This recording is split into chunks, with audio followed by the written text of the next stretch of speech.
Let's see if this will do anything different. Do, do, do, do, do, do, do.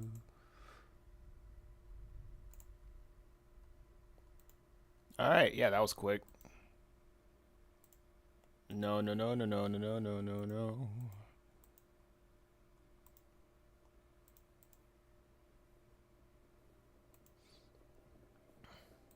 Edit.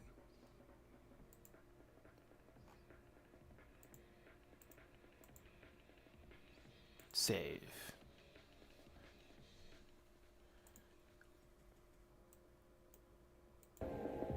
All right, let's go.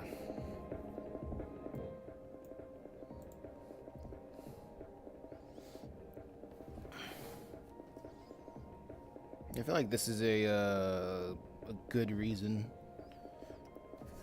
I'm gonna try something. All right, I'm gonna try something. I'm gonna try putting music in the background. I'm still gonna stream for an hour, but I'm gonna try putting music in the background to see if that at least encourages more people to talk.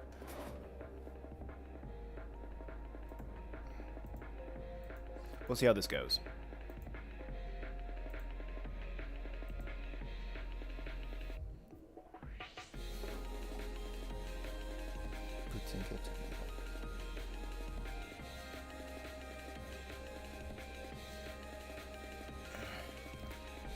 Okay, so let's see if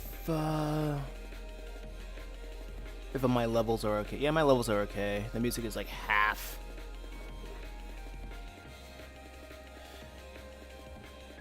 So just by looking at the pure math, I should be doing all right.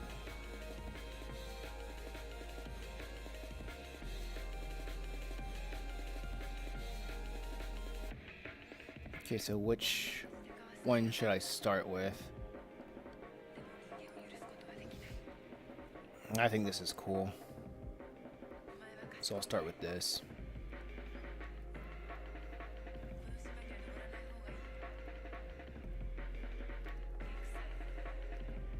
Yeah. Yeah, I'll start with this. Just because because it looks simple. Don't do it in order. Do it when it feels like you can finish it sooner.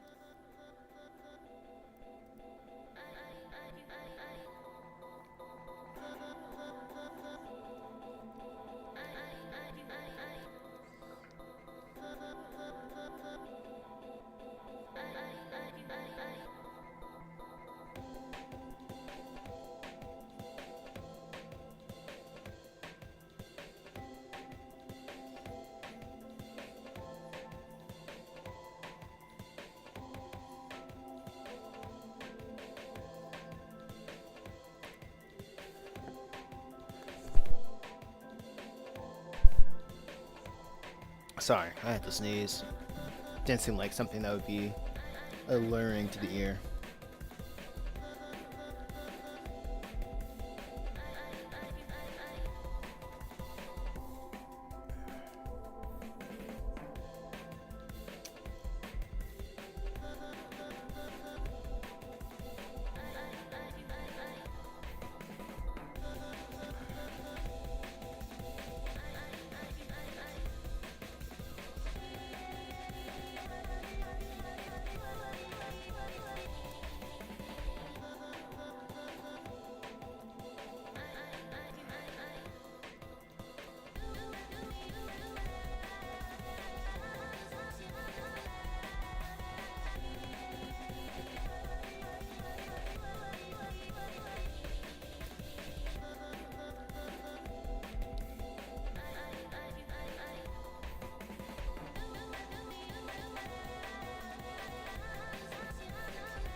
Somebody outside? What the heck? Nah, just probably saw a bird.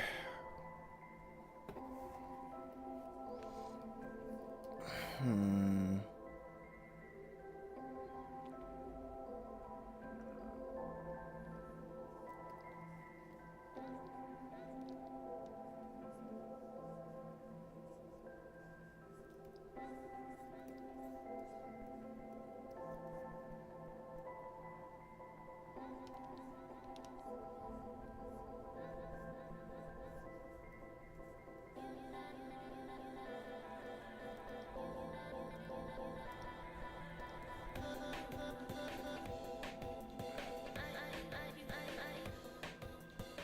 Yeah, it doesn't look good.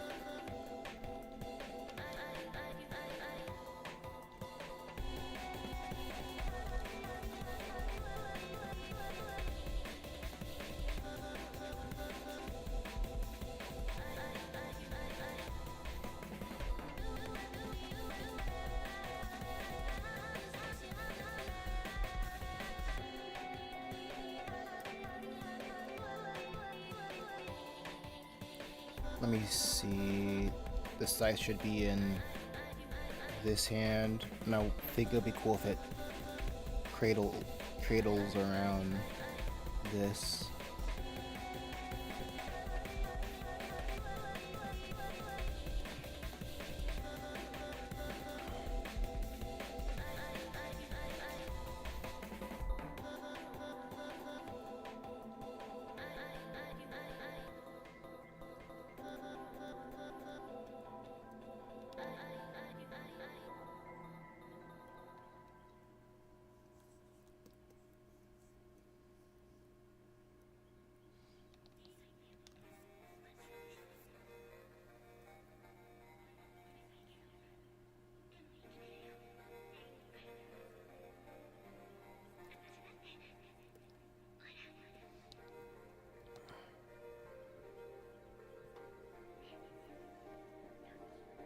Okay.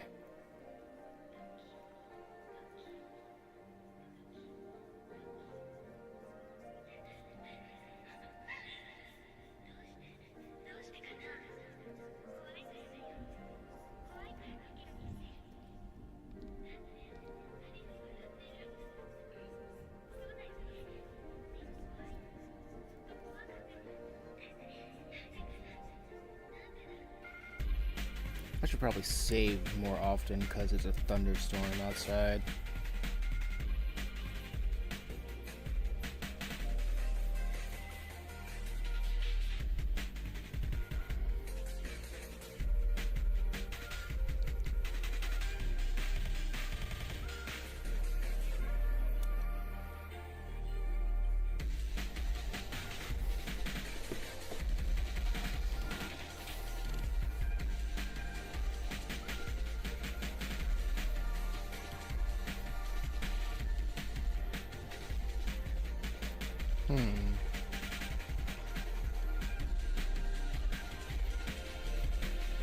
Thinking emoji.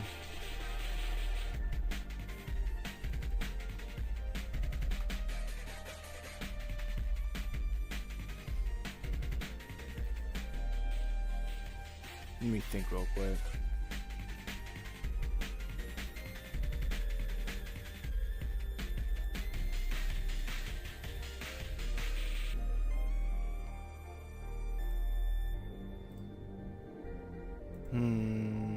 Nah.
Yeah, that looks cool.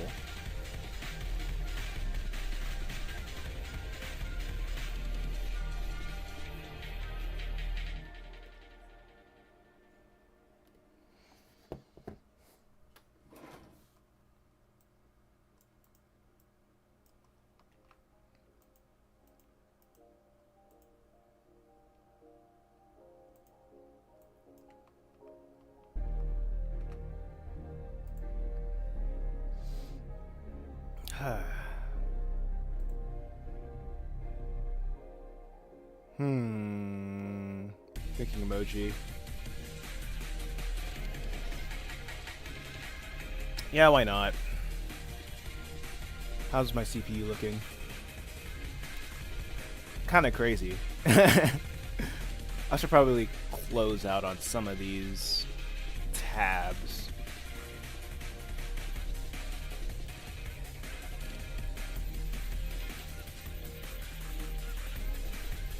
Make good use of the watch later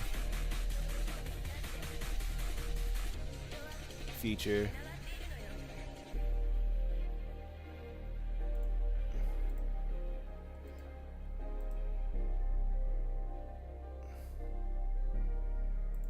Yeah, save. Watch later.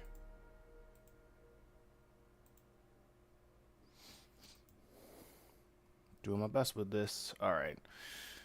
Let's see.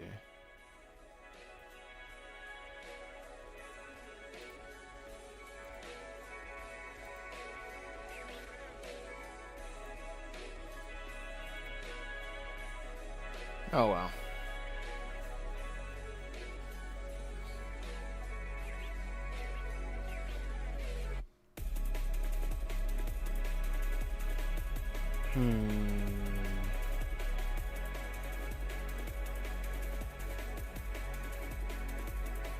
Yeah, let me see that. I'll have that open. And replace of another tab. I'll have this on the side.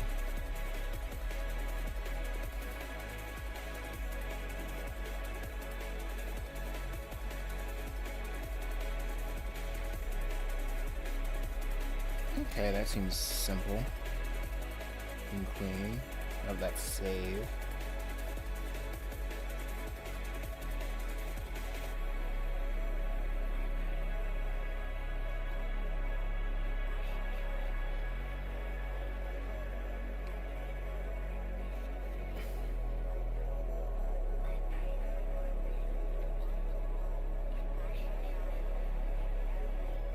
Okay.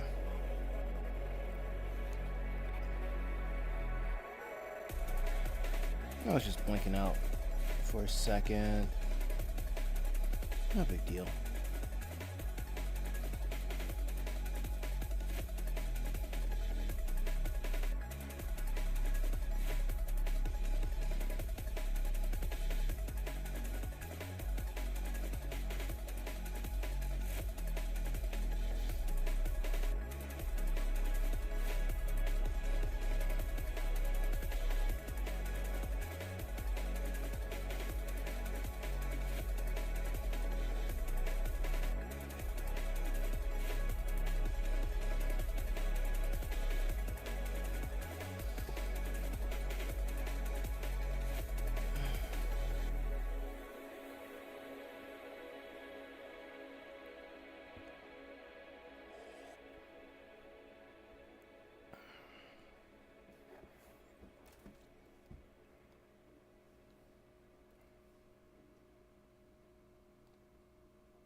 Scrub, scrub, scrub, scrub, scrub.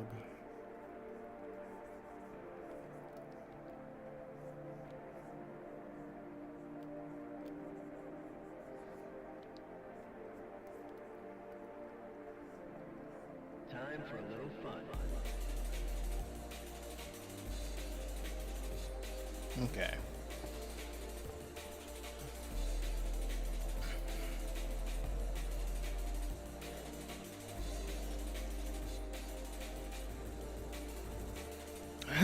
Okay.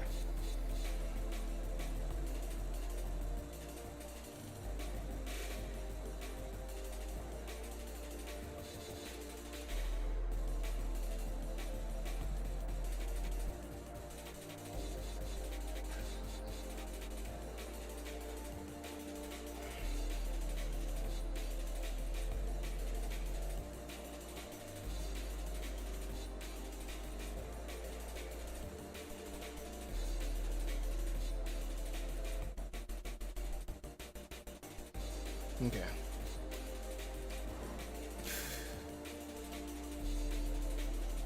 Pause.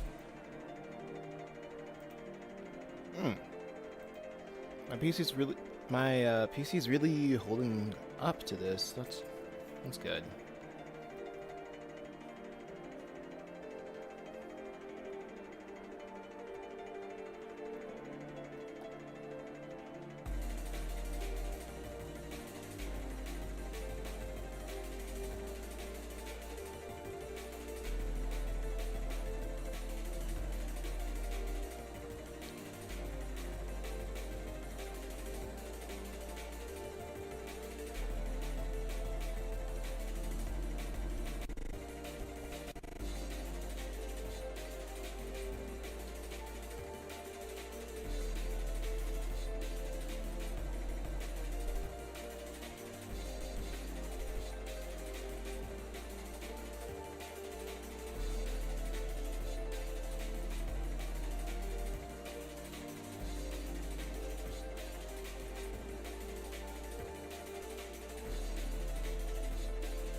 Okay.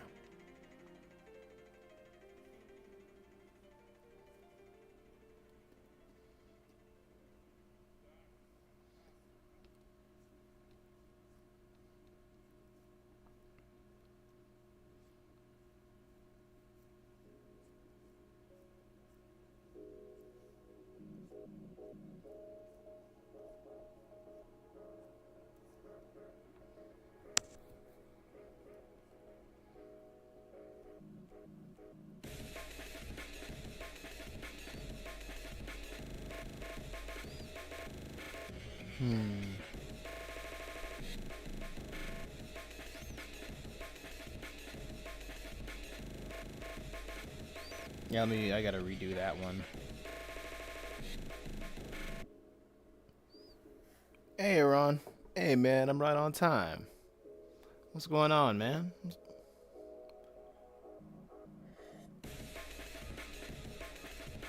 I was thinking, should I do the vertical stream, the regular YouTube stream along on top of the vertical stream? Why not? What's going on? Tell me what's new.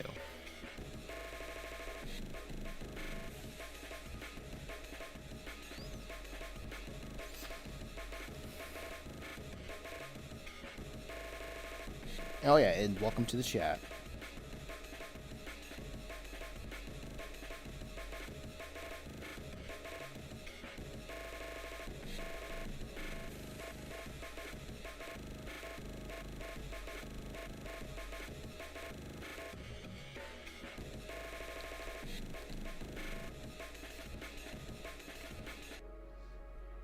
What I wanted to do is, with this panel, is have him grip his hood.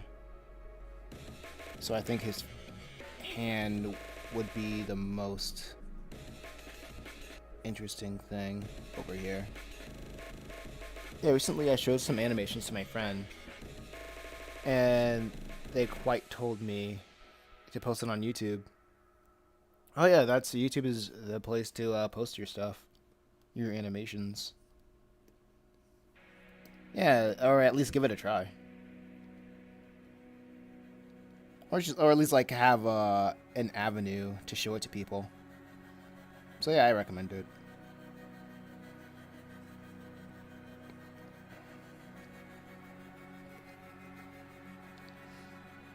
What's your animation about?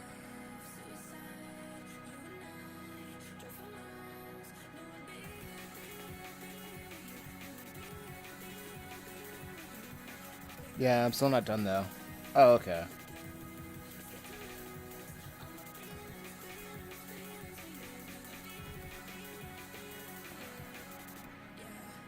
Man, that was just a difficult one.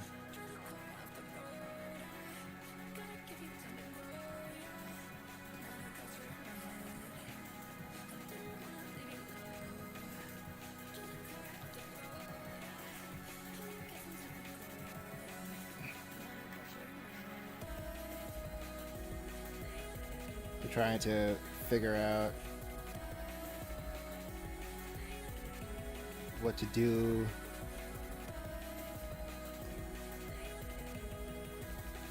With okay, so I think this is good. The scythe can be over here. The arm is already over here. Yeah, but that's cool. What's your animation about? And I also can't wait to see it done. Sounds cool.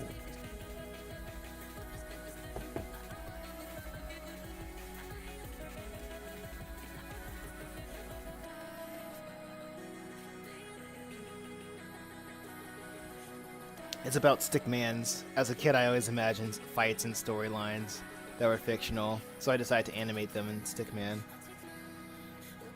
Oh yeah, like Hyoan's Dojo type stuff. That's really cool. Haven't seen an epic Stickman fight in a while.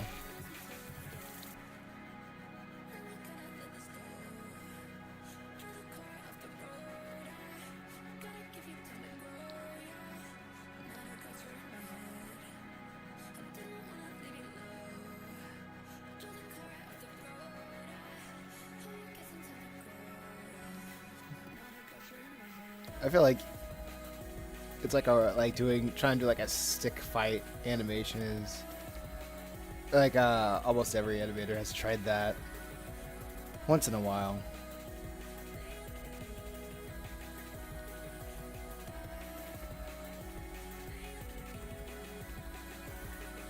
That's really cool.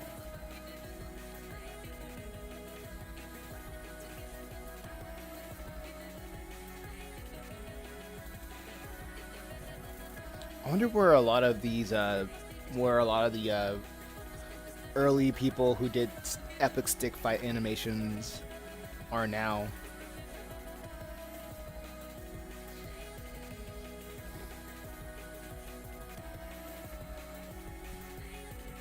Because they had insane skill. Well, they have insane skill.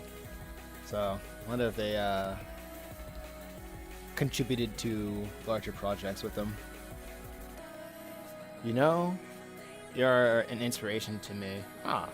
Like you draw mangas and stuff. It makes me want to animate more. Thank you.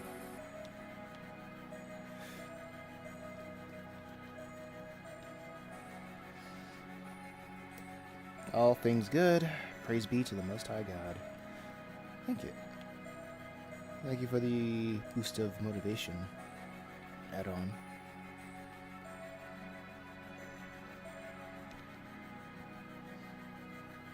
It's crazy. It's crazy how the algorithms can work. I don't know. I have no idea why YouTube is not recommending my stuff anymore. Just period. Like, I guess it's because it's summer, and YouTube. Be right back. Gotta do something for 10 minutes. All right. I shall be here.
Or maybe I can...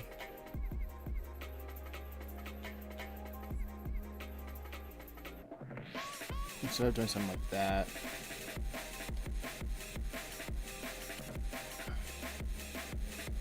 he can grip his fist like this. 1, 2, 3, 4. And declare a thumb war.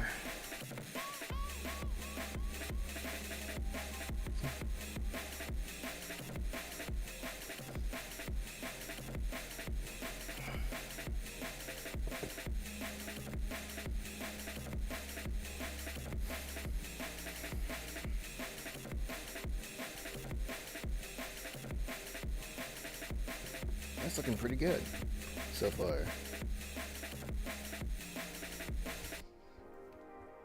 Had to go back and redo it, do the panel because it just didn't look right.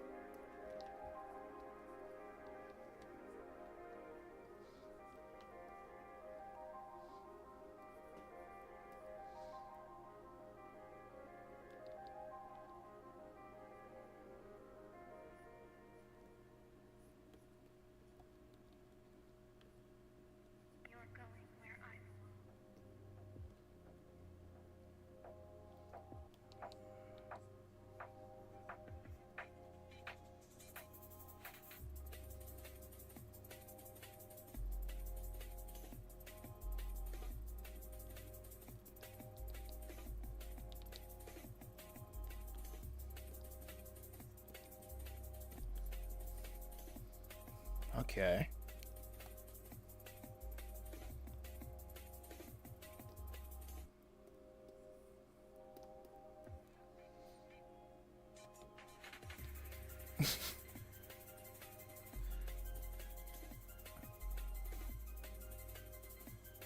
Using the scythe for a framing thing is always a cool thing. It's always, it will always be a cool thing to me.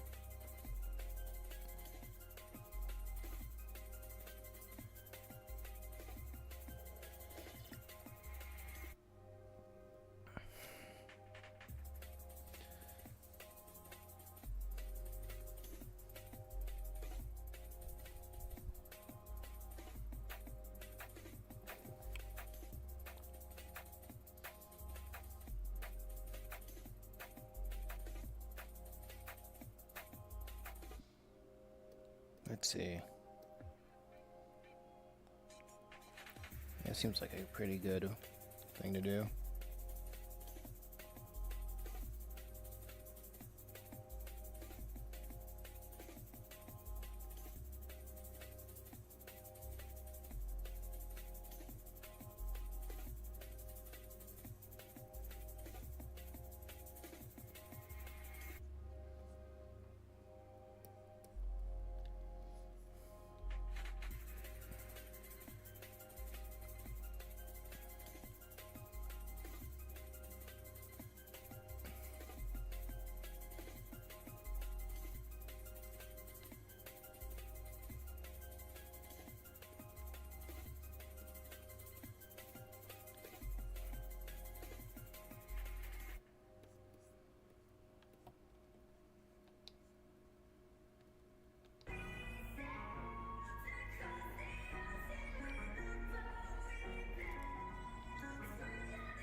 Hmm.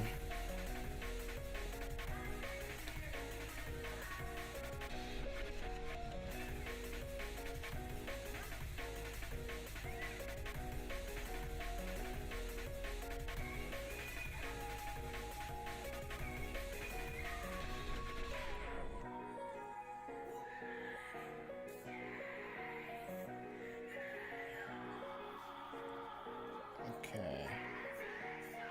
Yo, what's going on, Aaron?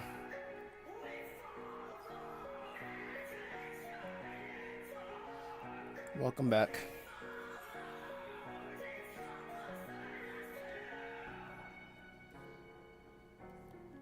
Let's see. Dun dun dun dun dun.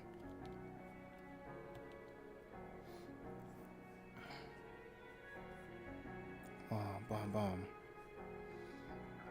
I'm still drawing, but I'm just working on the line art.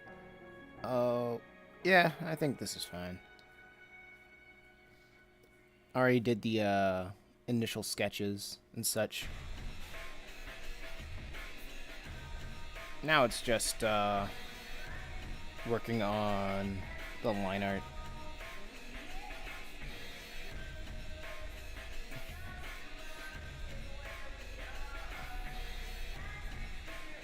It's kind of funny working on this because I initially was gonna do 6 pages and then break to work on 10 pages of Chimera Island. But I was like, you know what?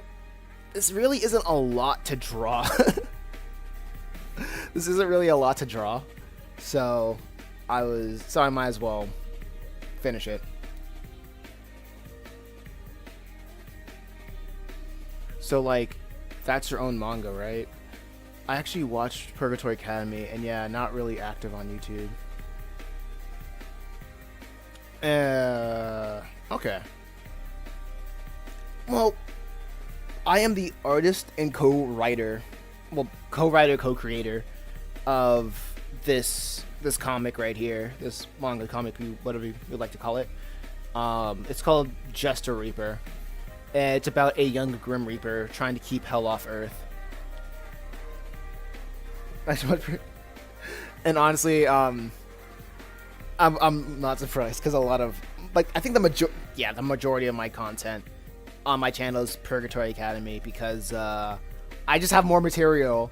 I have like around 300 pages, 200 pages of material of over 200 pages of material of Purgatory Academy. So like I'm sure there's a lot more to make around that comic idea than anything else at the moment, but hey.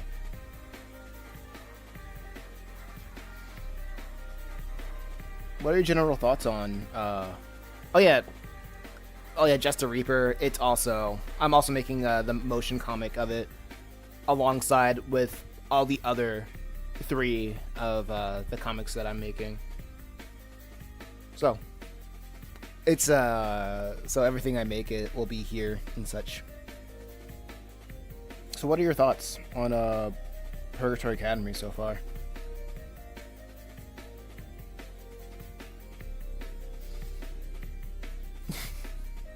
It's getting very difficult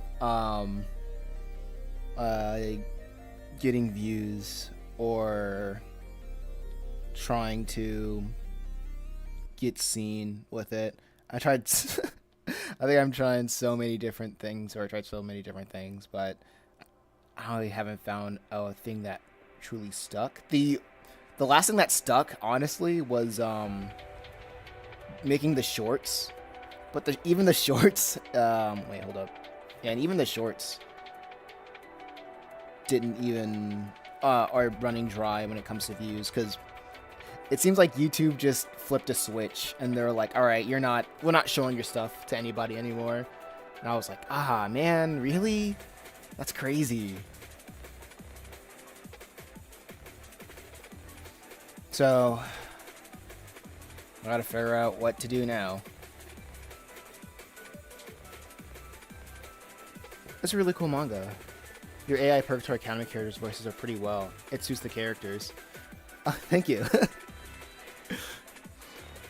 it's so funny because honestly, when I started doing the AI stuff, I was very worried about people just outright not liking the AI voices. I don't know, because I don't know. It's because like I'm an artist, and sometimes I get a feel of the art world, and the art world is like completely hostile to anything AI related. But good thing I got over that because when I post it, like the people who see it, it's people are okay with it. So I'm like, all right, that's great. Like if it has more notoriety and I get more money by doing this, A, I would like to pay rent with the channel, and B, if I make enough from that over enough, and enough is my general monthly cost of living and such, I would like to, I guess, hire voice actors to like redub the comic with actual people's voices. But for the time being, I'm sticking with AI voices because it's faster.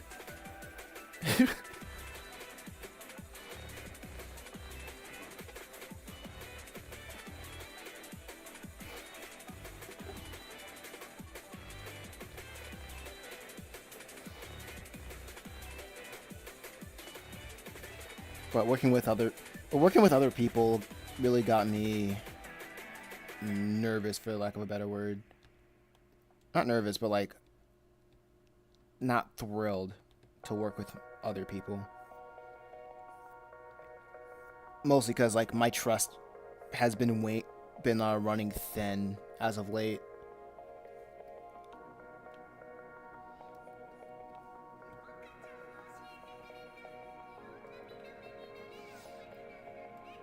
Awesome, thank you.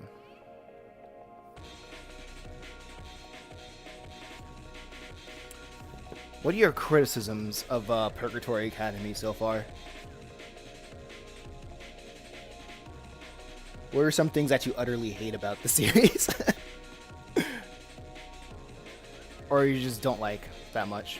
Or that needs improvement?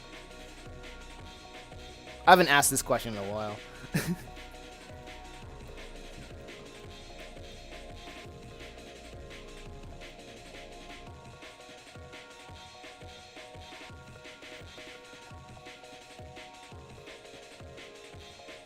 I think that's a question that more creatives need to ask.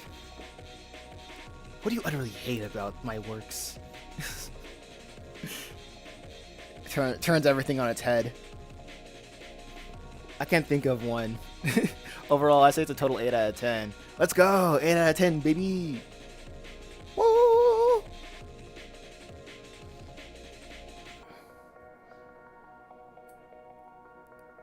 Wait, have you seen the recent video? Recent Purgatory, like chapter 7. I'm working on chapter 8. It's a short one, but ever since YouTube is just bottlenecking or putting a cap on my shorts views, it's been really difficult to keep motivation, to keep my head up, to like make more stuff. But it's gonna come out soon.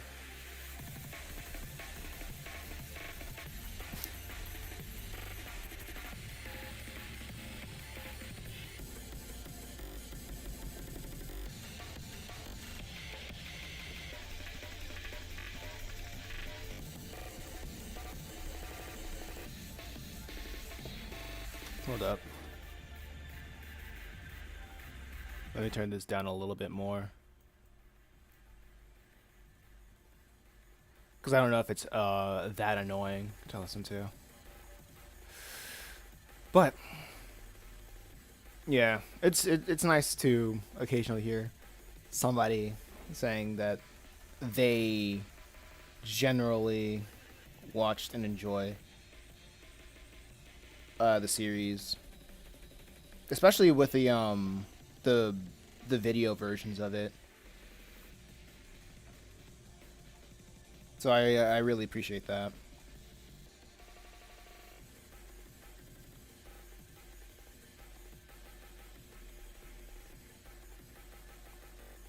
I feel like this needs to be more shading to emphasize how much this is in the background. Yeah, it looks better. Let's... And then he throws his hood back. He's like, go! In this position. I think I can probably enhance it.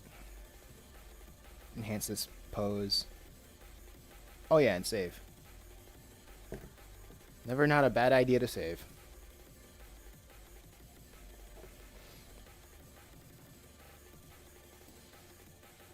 So like after I work on about Khmer Island, I want to start watching it by any means. Whatever. By any means, how would you rate it yourself?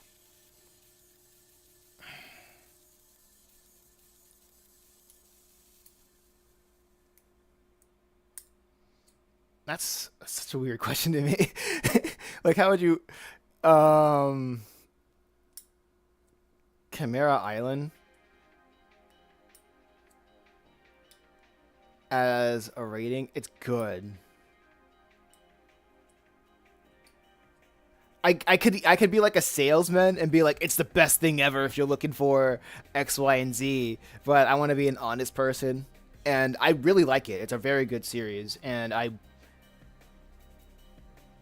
it's weird because like what I want to do is make different series for different people.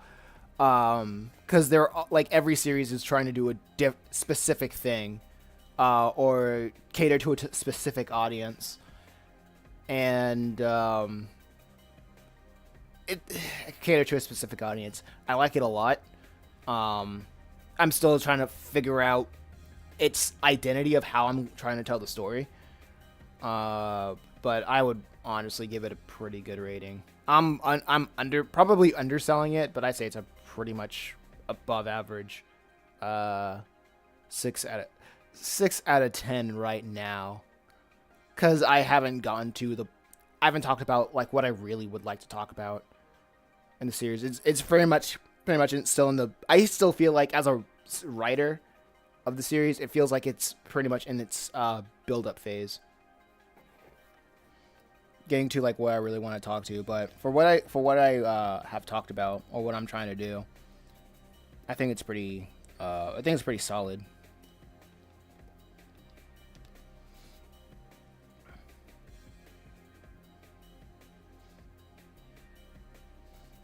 Like everything I make is a rushed in one way or another, because I just really oh wow, that doesn't look interesting. It looks pretty weird.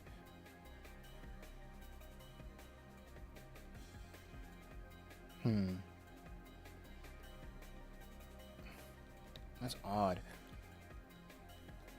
But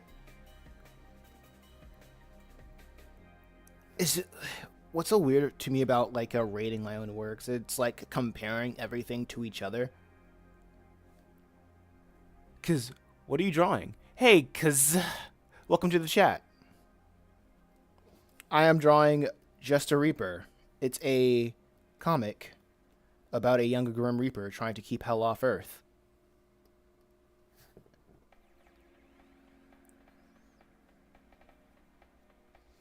No, yeah, I think that like this is probably the best. Right now, I originally wanted to do 6 pages for this segment of an update, but I decided to just expand it to like 12 because it's less than 40 drawings, less than 40 panels. So it is good. So I was like, why not? Thanks for stopping by, though. I see. Add-on said, I see. full video of the chapters from the start? Wait, I see. Do you have a full video of the chapters from start to the new one? I posted the book 1 of Chimera Island, the entire book 1, on the channel, but everything else is pretty much on the update mix. Once I'm done with chapter 1, I guess I would say I posted like a chapter 0, all 4 parts of chapter 0 on a my channel, but everything from like chapter 1, parts 1, 2, and 3 is on like the mixed updates. I'll post everything easy. I'll post everything when it's easy. When it's all the chapters when it's done on the complete chapter playlist. I'm still trying to find out the best way to organize my stuff. Still trying to find the best way to organize the updates.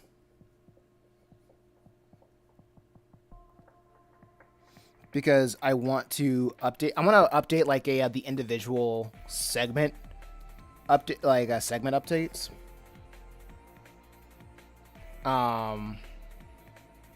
Yeah, I want to do the segment updates individually on the channel to help with exposure and growth and whatnot, and then re-upload like everything as a compilations, the full chapters as a compilations, and put that on the playlist. Yeah, Chapter Island, Chimera Island, Chapter 0, full book is the one. Yes. Kiz says, "Are you also planning to do painting it?" Right now it's a grayscale, black and white comic because color theory is difficult and that takes extra time, and usually people don't really care about color that much, so I just keep the color when it comes to drawing chapter covers.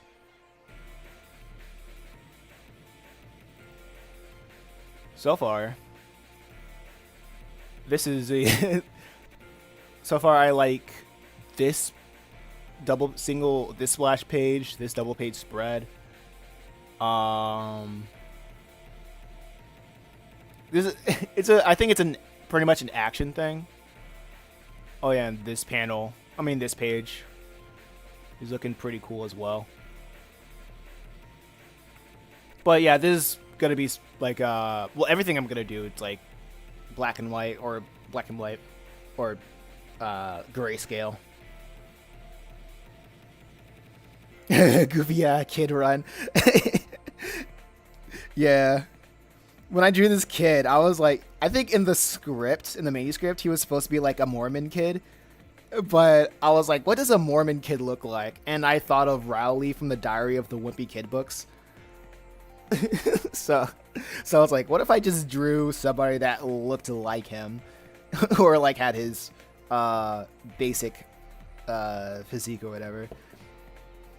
So it's just a kid, chubby kid with a bowl cut and like button-up shirt and tie, the classic Mormon attire. I forgot to draw the book of drawing like the Book of Mormon with him, because the joke of the splash page is the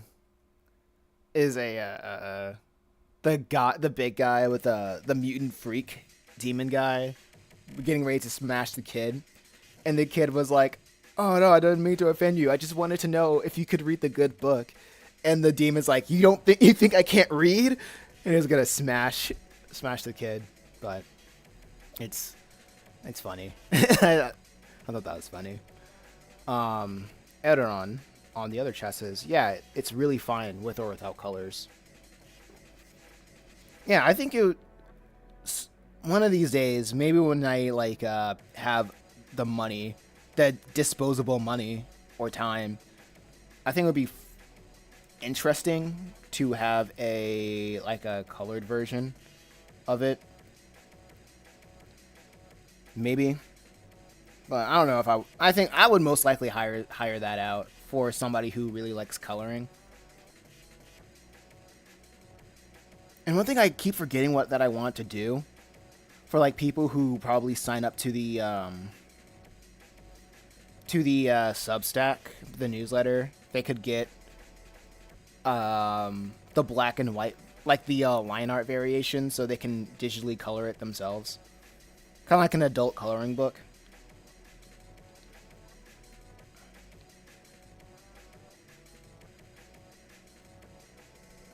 Actually, this is fine. I'm just tweaking. I don't think these tweaks are that important. I think it looks fine.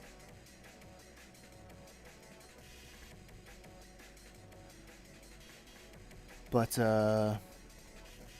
yeah, I just keep forgetting to implement that. What I want to do is just have like probably 1,000 people on like subscribe to me, and then I'll heavily push the newsletter again. Honestly, or the Discord server, because I think like streaming on the Discord server is pretty cool.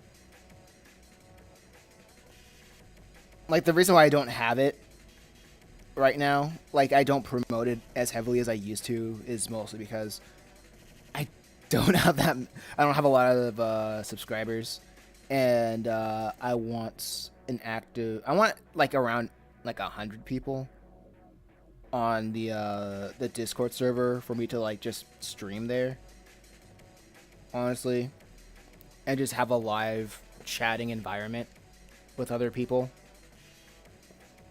because that's what I usually prefer when I draw or stream. I just like having live chats and just feed off of the energy of the people around me, like a vampire.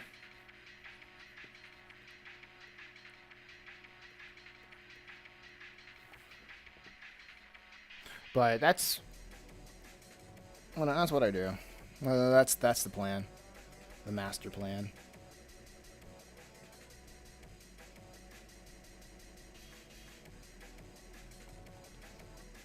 Let's see. One of these days, man, his back is freaking broken over here, but that's fine. That's fine. I can exaggerate. It's a drawing. I can exaggerate when I want to, as long as it fuels the purpose of the pose.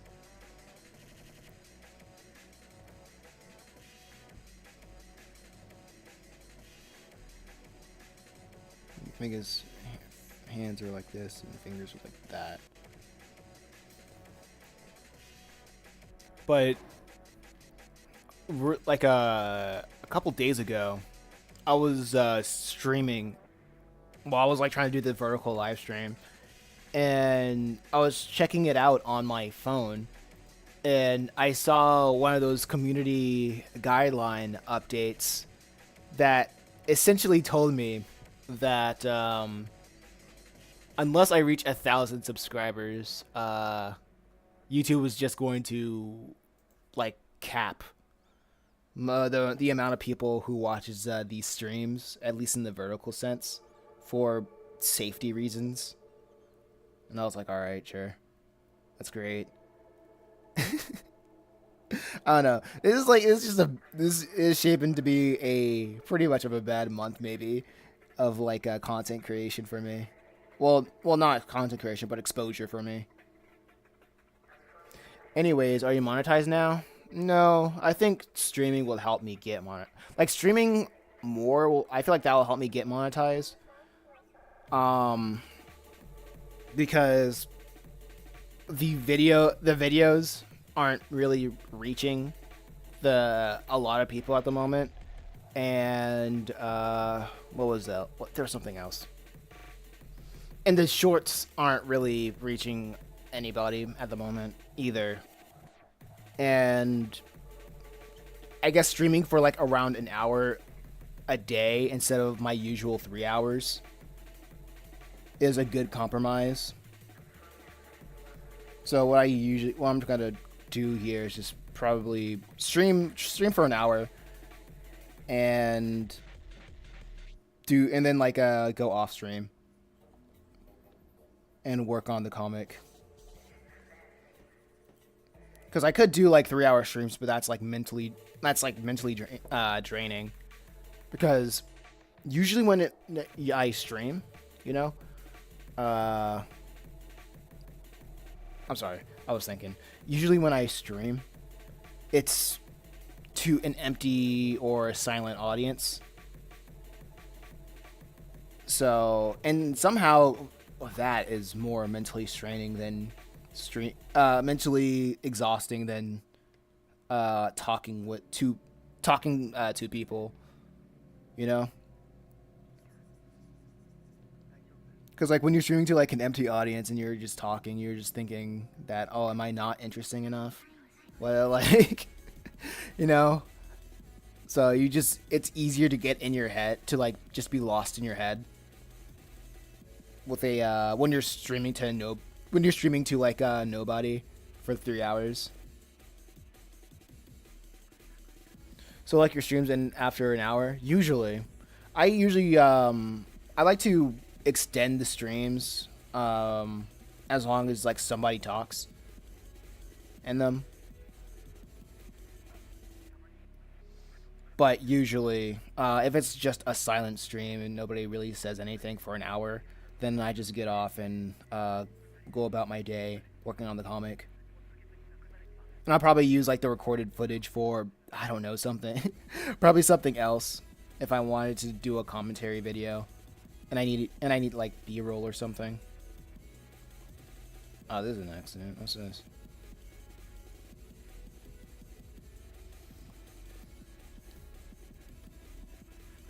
But I haven't made a commentary video in a while because I don't really know what to talk about. I don't really have my head to the ground when it comes to news or like entertainment stuff.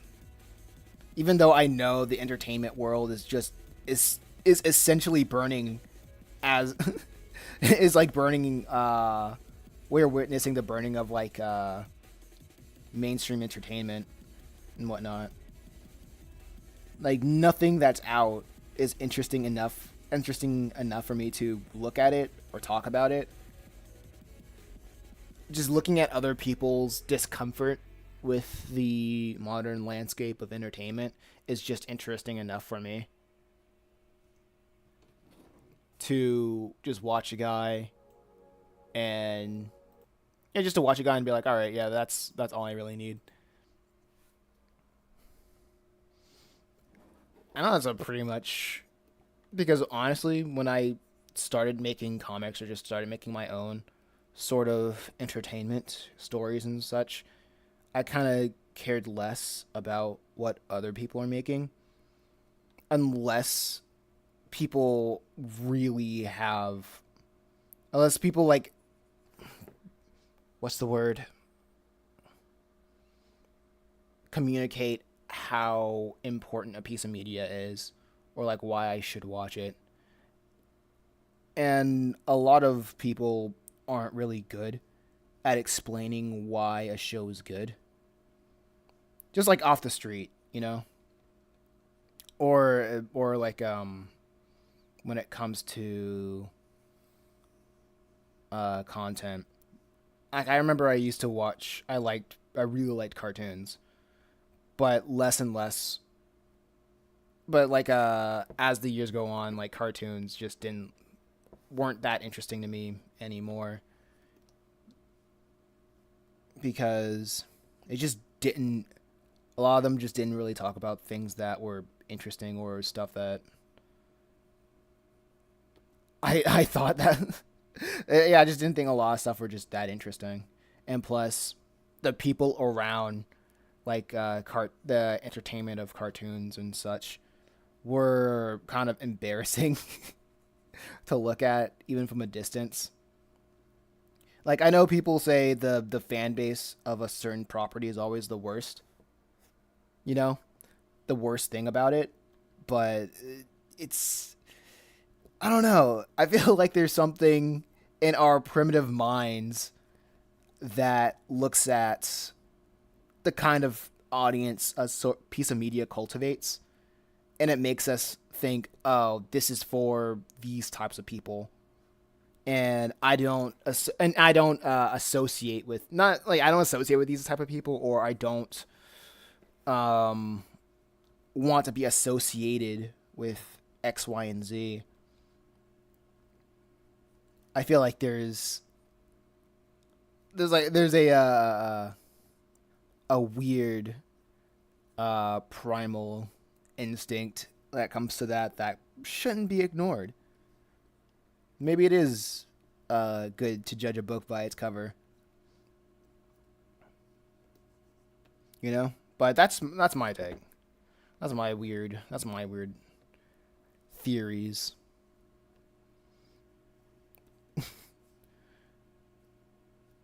But maybe I'm wrong about this. What are your thoughts?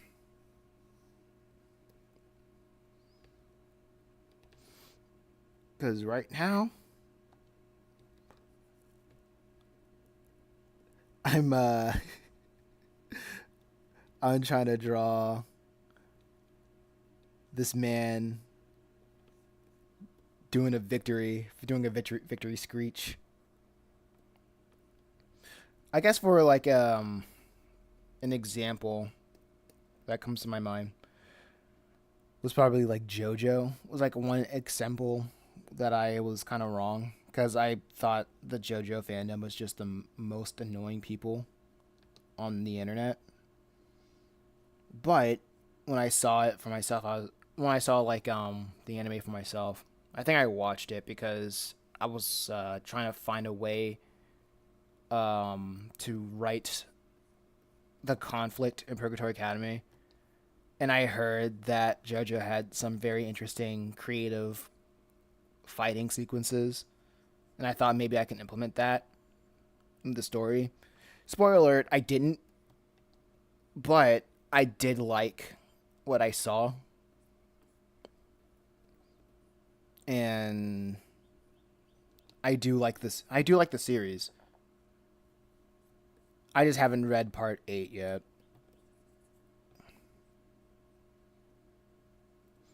I think the last JoJo thing I read was Steel Ball Run.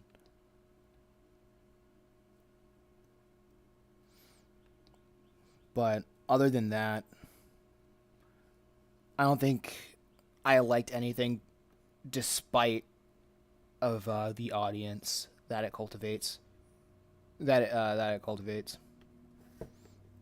I think everybody liked My Hero Academia for a while.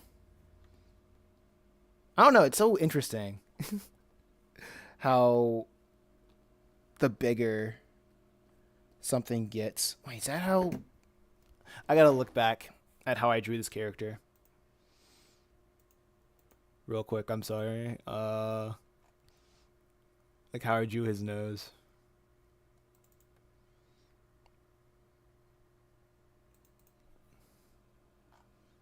Yeah, it's like that. Okay. I just had to make a check. I just had to make sure.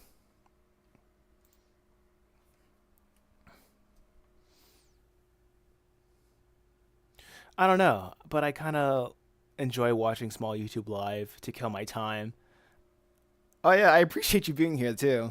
It it's cracking my back. Sorry. Um, it's it's very helpful to have people just stop by and chat to make these these streams a little less lonely. And I want to I want to clip some of these reactions, react not reactions, but clip some of these talking points that I have and just re-upload them on my YouTube. But I just keep losing the time to do so. Oh, what kind of anime do you watch? Oh, I try.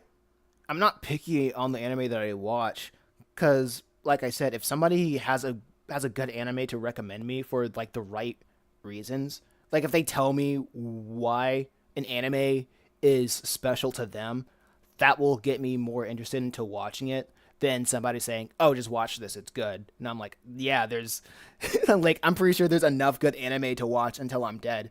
And then there's still be two and then there'll still be like enough anime to watch for like several lifetimes. So that's like my default thought. when it comes to people trying to recommend me stuff. And plus, what other people think is good might not equate to what I think is good. So it's it's very specific. It's very specific. Um, but when people ask like what my favorite anime is, I usually flip flop between Hunter x Hunter and Trigun, like the '90s Trigun.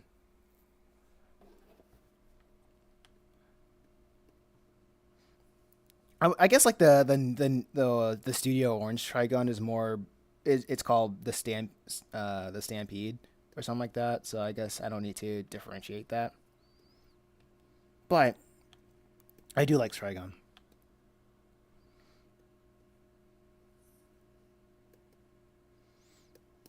And what else? There was a season where I was just watching a lot of anime. Um, I was binge watching One Piece during. I was binge watching One Piece, but I kind of stopped during Wano. I kind of like I kept reading Wano until like it was done, and now they're on Egghead Island. And the main thing I kind of just don't like about long going on running anime is that I constantly have to just I constantly have to keep up with what's going on, and I just don't have the time or the schedule to do that.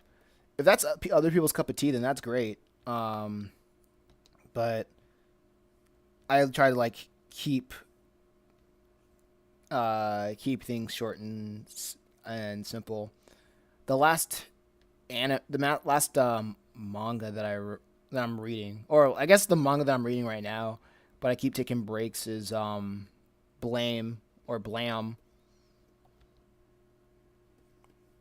And a lot. I'm sorry, I keep zooming in and out. This is gonna be like seizure inducing for for the high speed replays. But I've been reading like Blame and Blam, and I think what got me into it was people saying it's a really great series if you want to try out when you if you want to learn from environmental storytelling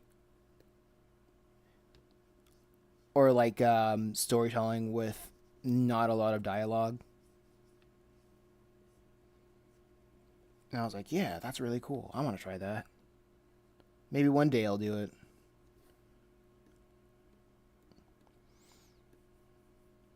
And usually, when you want to try something, or if something interests you, you go to a good example of how somebody attempted it, and then you try to imitate what you like.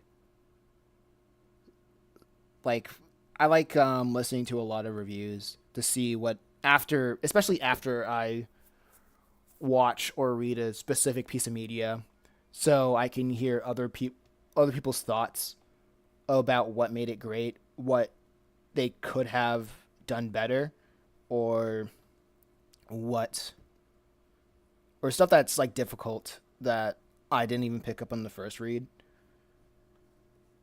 Because sometimes just explaining a story can be more interesting than the story itself.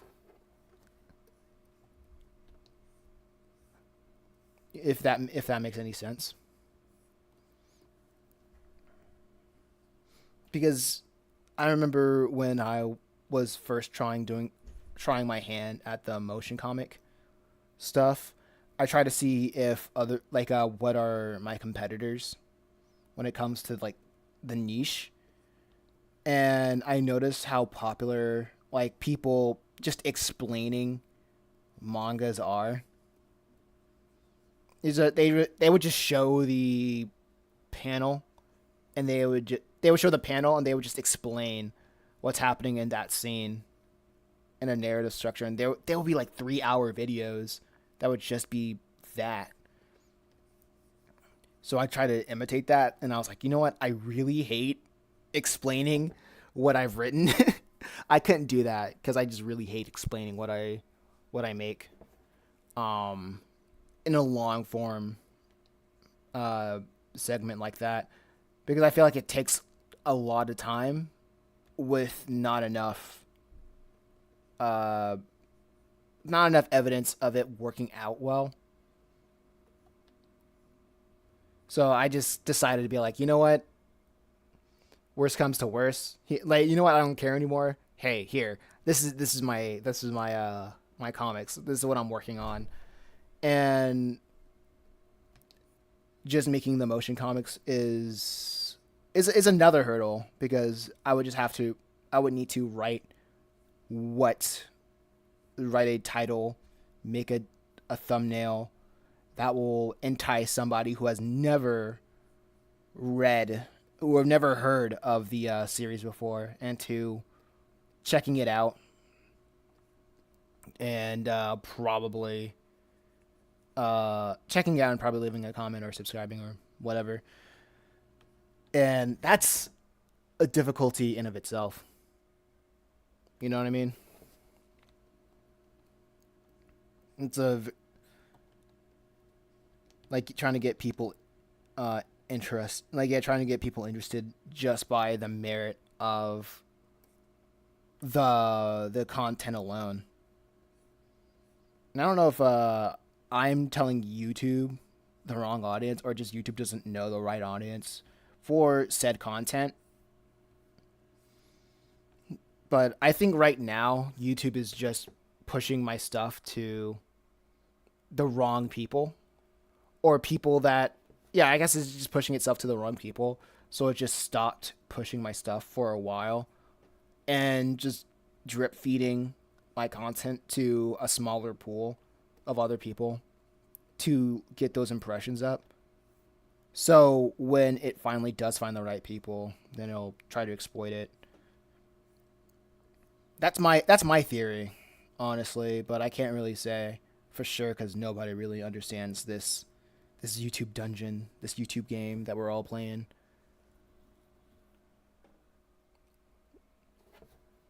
So that's my idea. That's everything that I'm doing, and I'm assuming that the more I stream, honestly, the more I can give the YouTube algorithm ideas of like what kind of people would like the content that I create, and it will propel me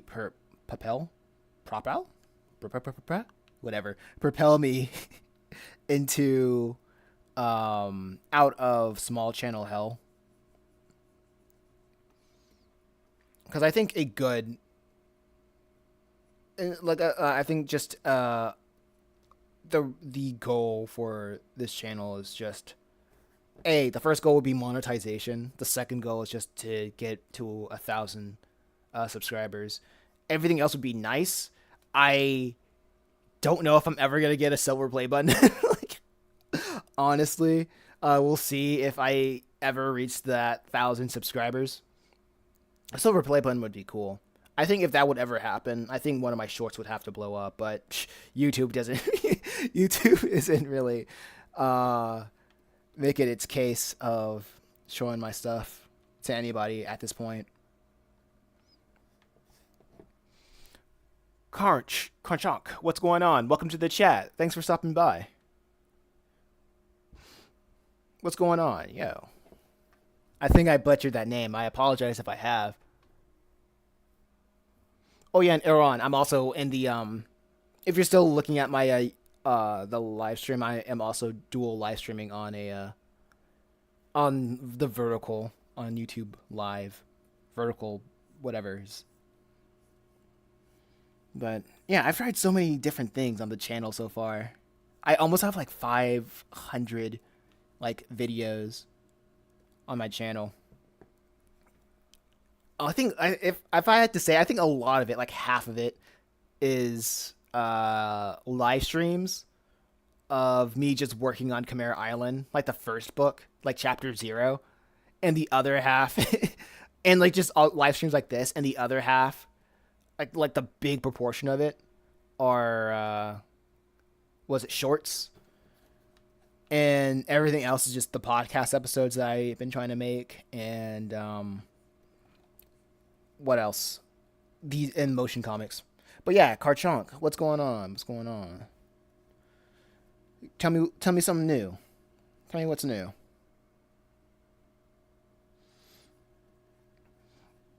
Yeah, you are an amazing artist. Thank you. I appreciate it. I try every day. I do my best. I do my best. So I also, oh yeah, I also appreciate it. I appreciate you coming out. But I'm trying to, but as of now, I'm just trying to figure stuff out. Right, I think right now it's just the waiting game. Actually, I would. Actually, I think I'm gonna put like a shoe here and draw another shoe over here, and I'll add the details to his shoes later and work on the back of this monster's head. What are you aiming for? I'm aiming in general. I'm aiming for making a livable income off of making comics, making content for my YouTube channel, uh, focused on the comics that I create, and probably making a living off of that because I don't see any other creative doing stuff like this. Well, I see you see it's easy to see comic creators on YouTube, but their way that they go about it is making tutorials on showing how other comic creators how to make other comic showing tutorials of how to make other comic creators or just making content for like producers. But I what I want to do is make content for people who just like entertainment, like the stories that I want to tell. So I'm honestly just aiming for monetization, and then after that, I want to aim for uh like 1,000, and then 100,000 subscribers. Those are my goals.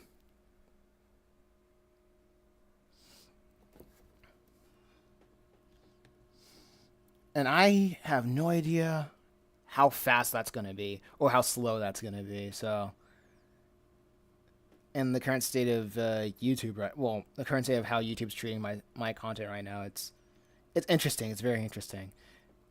Maybe this will be one of those turning points in like those films where it's like it's so over, and I'm in total doomer mode, and the algorithm is like, actually, this guy's pretty good, and then one of my stuff goes viral via shorts, and then I get that silver play button within the span of like 3 months. But hey, that's just wishful thinking. I will support you. Don't be demotivated. You can do it. Yeah, thank you. Thank you. It's been really it's been so weird. I would not imagine how tough it is because like I've tried like all these different uh avenues of like trying to be seen, but I think it's mostly because I'm small and the stuff that I have YouTube really doesn't know how to cater to an audience like mine. But every sub helps, every sub counts. I remember on a podcast I was listening to, they would say stuff. There's like this uncanny valley of, oh, the cannibal chicken. How's it going? Welcome to the chat. Thank you for joining. Welcome to the chat. Tell me some good news. That's gonna be the thing that I always I will always open with when somebody joins the chat. I'll be like, okay, welcome. Tell me some good news because we gotta. I don't want to be like one of those positive all the time YouTubers because yeah, it's okay to feel down sometimes, but you know, good news is always something cool to talk about. Tell me some good news. Oh yeah, and welcome to the chat. But I like there was back to the podcast I was talking about. It I think they were talking about a this weird thing that's like a paradox of popularity where you can make the greatest stuff imaginable, but unless you have that number, like that imaginary number of like likes or follows or whatever, people aren't gonna give you the time of day.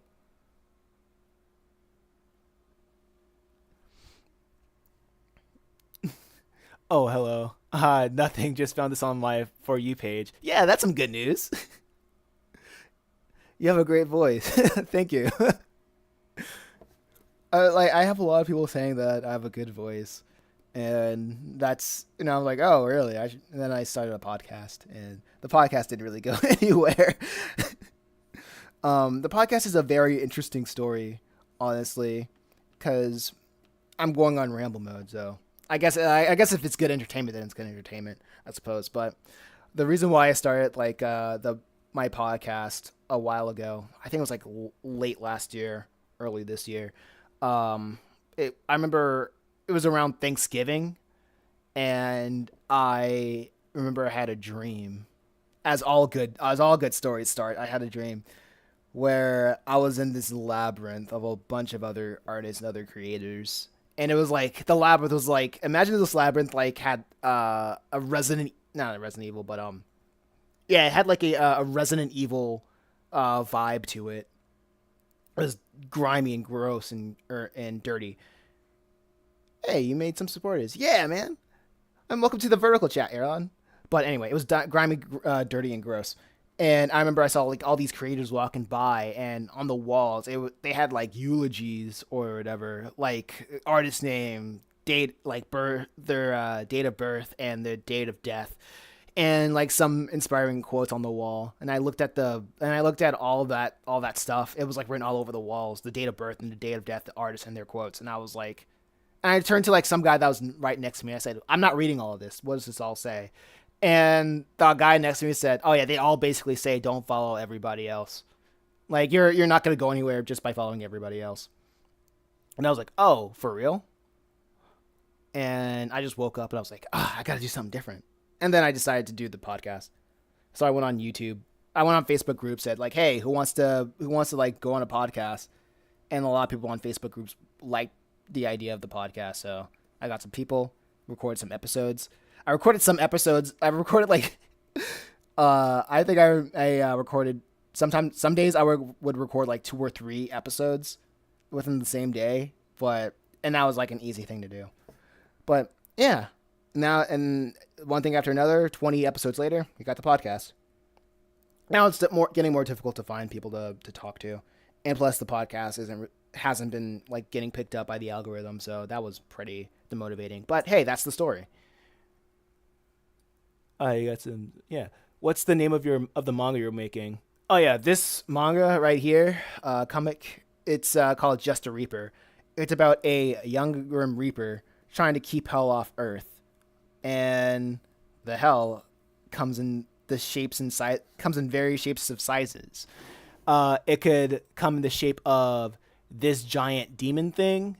It can come in the shape of, well, this giant demon guy. It can come in the shape of, wait, I'm trying to find the page. This gross looking rat, and even in shapes of this weird looking roach. Yeah. So right now, this is the beginning of the story, and it takes the assumption that this main character, Eric, he's basically been killing low level demons like this and he feels like he essentially feels like a what's the phrase, like a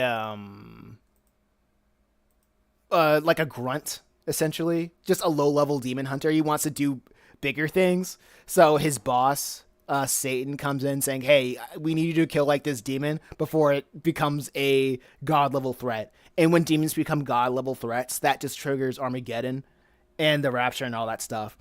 So, but the thing is, Satan really doesn't tell him where the demon is. So he just goes on an investigation, a quick investigation to find him. And this is his first encounter with him right here. So, it goes, yeah. So that's where we are in the story. But there was like in chapter 2, there was like a little bit of a back and forth with him and his roommate T, and Eric just feels self-conscious about, hey, I've been just killing low-level demons all this time, and now that I have the opportunity to prove myself, I don't feel like I can step up to the plate because this is coming way too fast. You know, pause. Like, this is going way too. But his friends like says, "Nut up or shut up." Pause. And yeah, now he's doing this thing, doing his Reaper thing, and he gets his false victory right here in this page. Can you make your own character's animation and dub it? You can make your own animation and dub it. Animation takes a long time, and I think the animation takes a long time. I used to be an animator, and I don't. And people do like animation. I get that, but for the time being, I want to focus on making the comic and then making the motion comics to at least be that good gap, to be that good bridge between having that audio and visual and the sound effects and audio, visual, sound effects and the background music with what's going on. So you'll have like a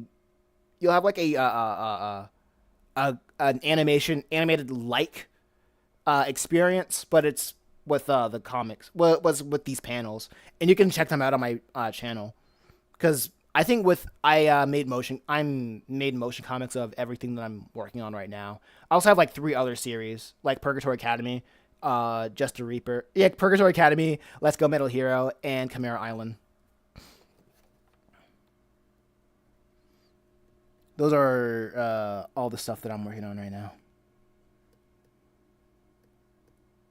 I was gonna make like a 5th series to work on, but I was like, no, this is taking no. I'm gonna chill out a little bit. It makes sense to chill out. Can I get a chill out in the comment section? Thank you. So I'm deciding to like stick to 4. Maybe I'll work on the 5th series when I get more financially stable and I want to experiment a little bit more. But as of now, no, I'm just gonna stick to this. I'm gonna stick to making the series until it's financially stable. That's the plan. That's the plan, Stan. Yeah, it's better to take it slow and chill. Yeah, because I can tell you the amount of times that I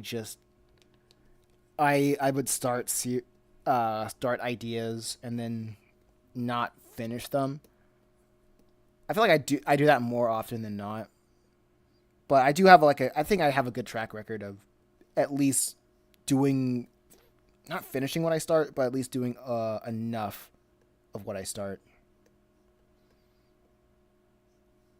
Having like doing enough to realize, okay, this is not feasible. This is not a good idea. Because I guess I'm a creative at heart. I remember I was playing this game called Cave Story, and I was like, hold up, this was made by one guy. hold on, maybe I can make a game. Maybe I can make a game. Like, so I was like thinking about how I could make a game like Cave Story for Chimera Island, but tutorial hell. Tutorial hell. So I was like, I might as well just. I'll try this again later when I'm more financially stable and I can experiment with more things.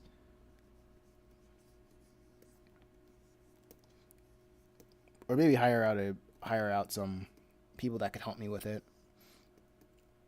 I also like to the idea of just making games in Godot because of I like open source stuff. It's also a good reason why. That's also a good reason why my comics are usually free to read for a lot of the cases, and I actually advocate a lot of people making a lot of smaller creators making their comics free to read and such like that, because unless you have clout and people know who you are, it's going to be a lot more difficult for having somebody to take that risk and buy something from a person that they don't have a connection with. Well, that's like my opinion. And I think for a good amount of time, like a long time, I was for a long amount of time I wanted to believe that if you could like sell something, you're good enough at selling, then you don't really need you can get away with paywalling your stuff. But I guess I'm just not that good. Do you post your comics on YouTube or other platforms? Oh yeah, if you look at my channel, you can find everything that I'm working on. I try to like organize all the comics that I'm making on my channel. You can check out the first two chapters of Just a Reaper, uh, the all of Chapter Zero of Chimera Island, all of Book One and 7 chapters, plus 7 chapters of Purgatory Academy, and the first 2 chapters of Let's Go Metal Hero. And I also have a separate playlist for just segments, like updates of segments. And segments are just 6 to 10 page increments of five or 10 page increments of whatever story that I'm working on. Well, I would say 6 because I like doing even numbers. Uh, Increments of stories that I'm working on, usually, because I rotate between the 4 series that I'm working on. So like after like 6 to 12 pages of one series, then I move on to the next one, just to keep my mind sharp, you know, because like if I keep working on the same thing I feel like me personally, when I work on the same thing for a long amount of time, then I would just get burnout. So constantly switching between like one series and then the next series, it allows me to experiment more. It allows me to look at different series with with fresh eyes.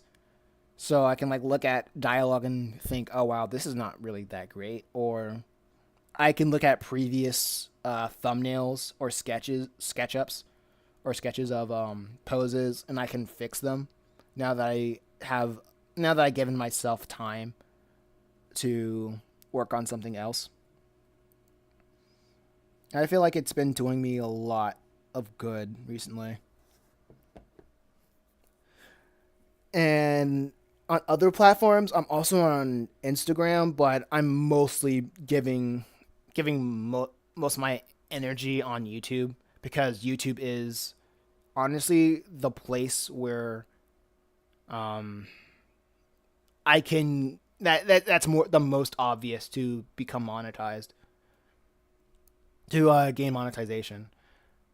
I would try TikTok because I know that if you reach like 1,000 followers, you can live stream there and people can donate during the live stream. But I tried posting some things on TikTok, and the algorithm just doesn't like me or just doesn't care about my content. So I'm like, all right, that's cool. Back to YouTube. Such a shame. It's always an uphill battle. I know, like, the easy way is to do React content. If I really wanted to be about that grind, I would probably just make reaction content and just use other people's stuff. I hate saying content like twice in the sentence. It just doesn't sound right thematically. But I could just use other people's content to just do reaction stuff, and that can help build an audience, and then I can move on to doing my own stuff.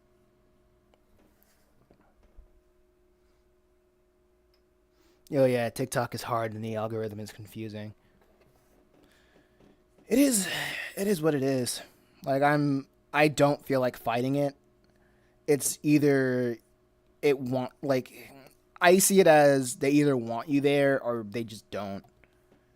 And with the type of stuff that I want that I create, I can see the vibe of the algorithm that they really don't care for me to be there. So I'm just not gonna fight it. And plus I don't see that much of an obvious avenue for monetization outside of live streaming, and I constantly hear people's grievances with that platform when it comes to monetization and such. So I'm like, okay, I'm not gonna lose sleep over not getting that many TikTok viewers. I think the better strategy is to at least be seen or do something well on one platform, and then maybe if your audience is also on a different platform, you can try to migrate them to another one. But to migrate them to the other platform that they use a lot. But it is what it is. I also used to post my comics on Reddit because for a while I had some buzz on Reddit, but the people just stopped turning out, and it just seemed less and less of a obvious. It just seems less and less of a reason for me to upload there. So, and plus, the monetization on Reddit doesn't seem that obvious. But Reddit was the first place where I got viral. I've gone viral. And it was through posting Just a Reaper, too. But when people, well, I guess when Reddit is a lot, has a lot to do with the right time and place. Hania, hello, welcome to the chat, Hania. Tell me, I'm Christmas Bush, by the way. Oh yeah, welcome back, Christmas Bush. I guess I'm calling you Hania now. Welcome to the chat. Tell me some good news.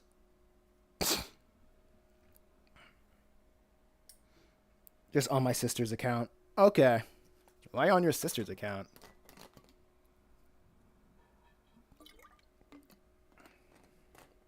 I'm in Turkey. Whoa. Oh, yeah. What time is it over there in Turkey? What time is it in Turkey?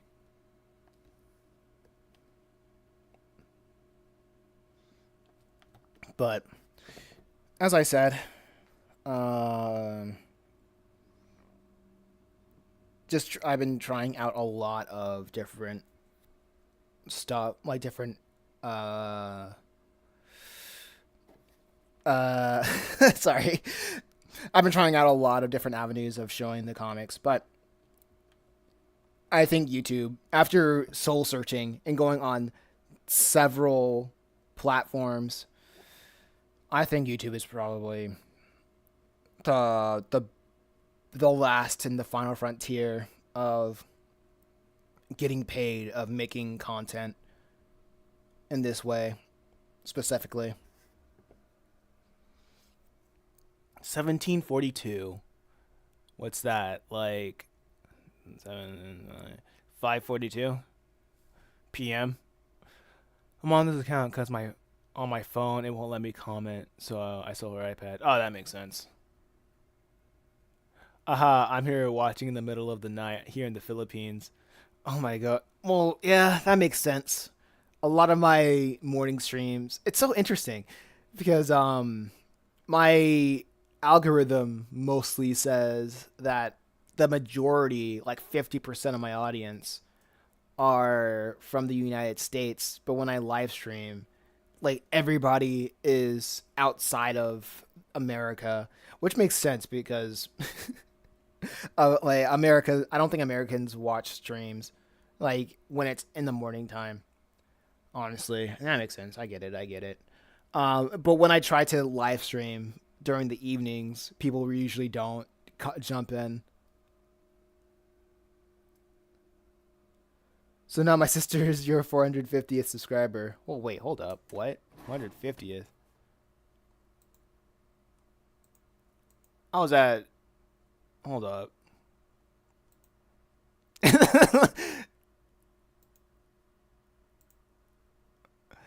That number doesn't seem right. Oh wow, 450 subscribers. That's crazy. 51 subscribers. That's crazy.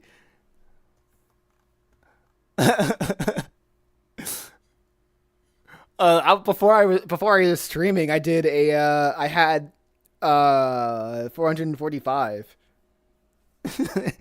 Thank you everybody. This is the 450 celebration. Halfway there to 500. Well, 50 more to 500. Let's get pumped. That's a good. Whoa, let's go. I'm one step closer to monetization while streaming. Okay, now that I have this, it's so interesting too because, um, yeah, it's very interesting because some days I just don't have anybody watching the streams, and other days it's like, oh yeah, people just come in, they just come in. You'll get there someday, and it's just a step closer. Absolutely, absolutely. One, two, three, four. Okay. Um. Yeah, I like this page so far. I want to move on to the nut. No, this is not the next page I want to work on. This one looks simple enough, and I just want to draw this cool pose right here, and maybe that. Got to keep myself on the toes. On my toes. Yeah, thank you so much. Thank you everybody so much. Um Also, I guess this stuff is pretty good. I will get there someday. And I think the reason why I'm sticking to YouTube is because I was is mostly because when I was posting shorts every day, I would get viewers and subscribers. It's not a lot. I would get like 2 subscribers like every other upload of shorts. But that's still better than uploading long form content and it having like one out of 10 chance of getting a thousand views, right? That's like a so so like I think that's like what I like to see when I see like a gradual growth, and I don't see that in any other platform that I use. Not Facebook, not TikTok, not really just Instagram. Like YouTube, so far has like the the most the biggest chance of somebody growing when it comes to growing or a brand stuff. Oh yeah, Cannibal saying my parents might catch me on my phone at night, so good night, brother. All right, good night, Cannibal Chicken. Thanks you so much for coming out. I appreciate you. Anyways, how was your long trip to Japan? I guess it was so long ago. Oh, Japan was pretty good. What I usually did was I woke up. I went to, well, I woke up. I wanted to go to museums, parks, and museums, parks, and there was another thing. Well, art museums, parks, and then history museums. Those are the three things that I just wanted to see because that's what I was just interested in. Um, all the other entertainment stuff I was like meh, but I was mostly interested in like learning about the culture and history of Japan while I was there. Well, specifically Tokyo, and it was a very cool experience seeing riding the subway again. Most importantly, traveling. Uh, I wouldn't say by myself because I had my sister following me the whole time, and but we still had a lot of free. I still had like a lot more freedoms to go and do places, not traveling with my parents, you know. But Japan was really good. Oh yeah, in zoos. I went to a lot of zoos. I'm in Turkey so right now, so I see all the historical mosques and palaces. I like history museums. Yeah, I think it's very interesting to to learn. I think I don't know. One thing that stuck out to my in my trip was my sister was like, "Well, this is." I think my sister was like, "This is your trip, so you do whatever or whatever. I guess whatever." And I was like, "Okay, sure. I'll find out a museum to go to." And I just didn't know. Usually, when I go on trips, this wasn't my idea. Going to Japan was not my idea at all. Oh, Sismon. Sismon. Hello, welcome to the chat. Tell me some good news. That's my rule. Everybody who enters the chat, tell me some good news. But when I go on trips, they're usually never my idea, so I don't really know like what to do or where to go. So, but all I knew about what I wanted to do was just going on museums, zoos, and just parks and whatnot. And I went to this one museum I think it was like the Ota Museum, and what I liked about it most of it was just how interestingly cozy it was because it was just showing the history of that one small prefecture of Japan of Ota, of like all of its the going from the Stone Age, all the historical beliefs to how it was propelled into the industrial age and how it was all recorded. And I was like, that's really nice. That kind of stuff makes me happy, honestly. And it wasn't really anything special either. It was just like stuff that was mostly made for like kindergartners and stuff. Like or it was like a free museum that anybody can just like walk into. Well, I mean, exploring is really nice too, but the embarrassment of not being able to speak the language is a huge letdown. Oh, I guess. I usually explore with Google Translate. When I was in Japan, like the app that was always on my phone that was always open was Google Translate, especially the translation to image to like the function that translates texts from pictures from Japanese to English. And that's like the a low key thing that I don't like about traveling to countries that speaks a language that I don't know is that it's always uh unner- unnerves me, for the lack of a better word. My parents just speak English straight up to them. Yeah, it feels so embarrassing when you're traveling with people and they just speak English. It's like Uh, y- I mean, at the same time, English is the lingua franca of the world. It is just a business language. Like a lot of people just speak English you're, because I guess it's business, I suppose. So it's still a pretty weird thing. I remember when I was in Canada, Montreal, my sister told me that it is a legal requirement for people to know how to speak English to work. You know, if you're gonna work at a retail or something, like you need to know how to speak English. I don't know. So maybe native Canadians can correct me on this if I have any Canadians in the chat. But that's what I that's what I've learned. That's what I picked up. But usually it's still very weird to travel and not really know that much of the language.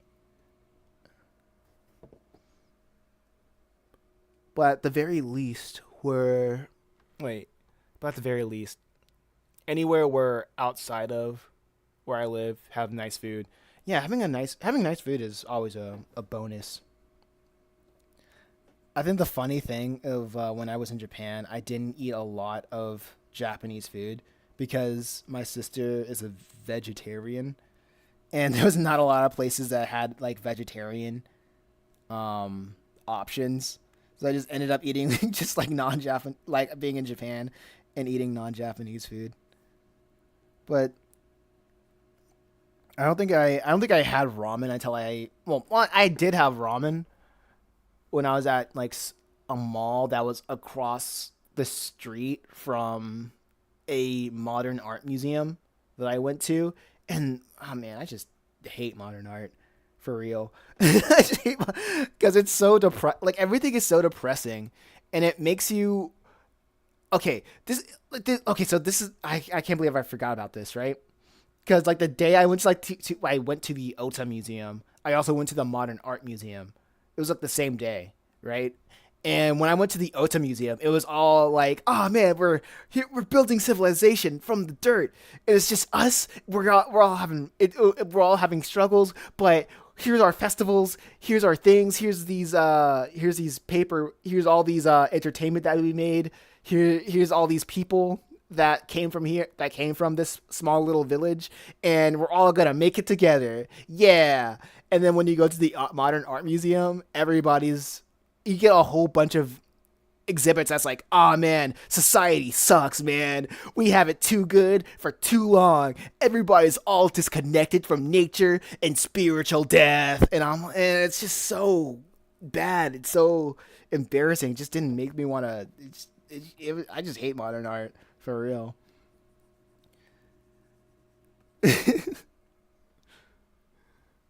I just couldn't get over. I just couldn't get into that. I'm pretty sure that everything in Turkey is halal, so I'm binge eating everything that I can't have in England. Oh yeah, get that. Make sure you bring those halal snacks with you, because it's gonna take and make them last. I suppose. Gotta connect with nature. That's true, but it's very annoying to me how historical art is always optimistic, and but then when you go to modern art, it's very much pessimistic for no reason. I think what makes me mad about a lot of modern art is just people who live cushy lives are complaining about having cushy lives, and they're making art that perpetuates their cushy lives. You know, like perpetuates or like funds their cushy life that they complain about. Yet they have the affront of saying this is a bad thing. We need to reconnect. It's all fake to me. It's very fake to me. I don't like it at all. I'd rather go. I would rather see the like a dozen, a million Oda museums that love to shine the light of the progression or the progress not yeah the progression of humanity outside of the struggles of outside of the struggles of man versus nature any day over. Ah, man, we need to we need to reconnect. I don't know. It's me. It's just a me thing. I'm just rambling.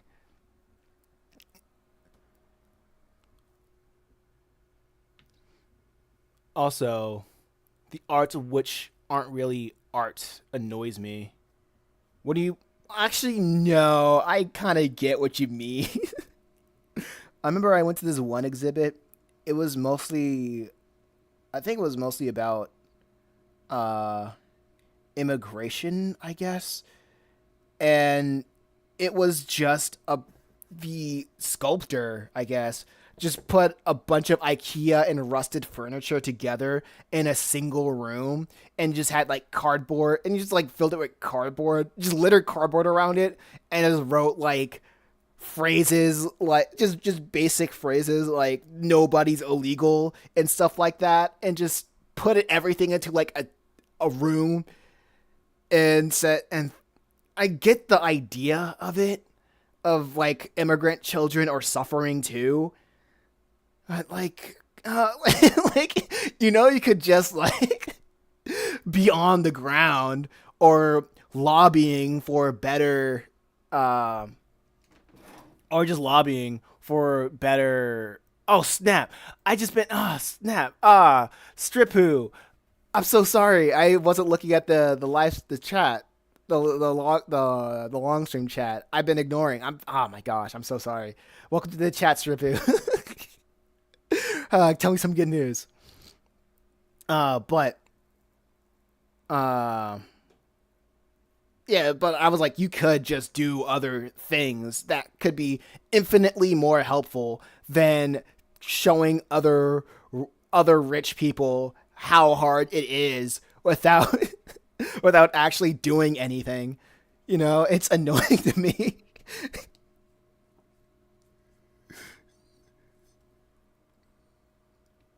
um, uh,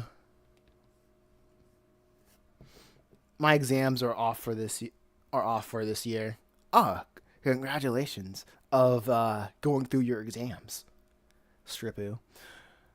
Also, Hanya says, I want to look at good technique and color and not about the meaning of a paint splatter. Oh yeah, I was originally in the long stream chat, but I thought you couldn't have seen it, so I switched. Oh yeah, I have the long stream. I have like the horizontal stream up, but it's been silent for a while, so I just decided to and like the vertical stream chat was just more active, so I paid attention to that, and I shouldn't have done that. So, but I'm getting a lot more viewership on YouTube than I thought I would today, so that's very good. That's Sugoi. Um, but anyway, I. But then the meaning of a paint spider, I don't know.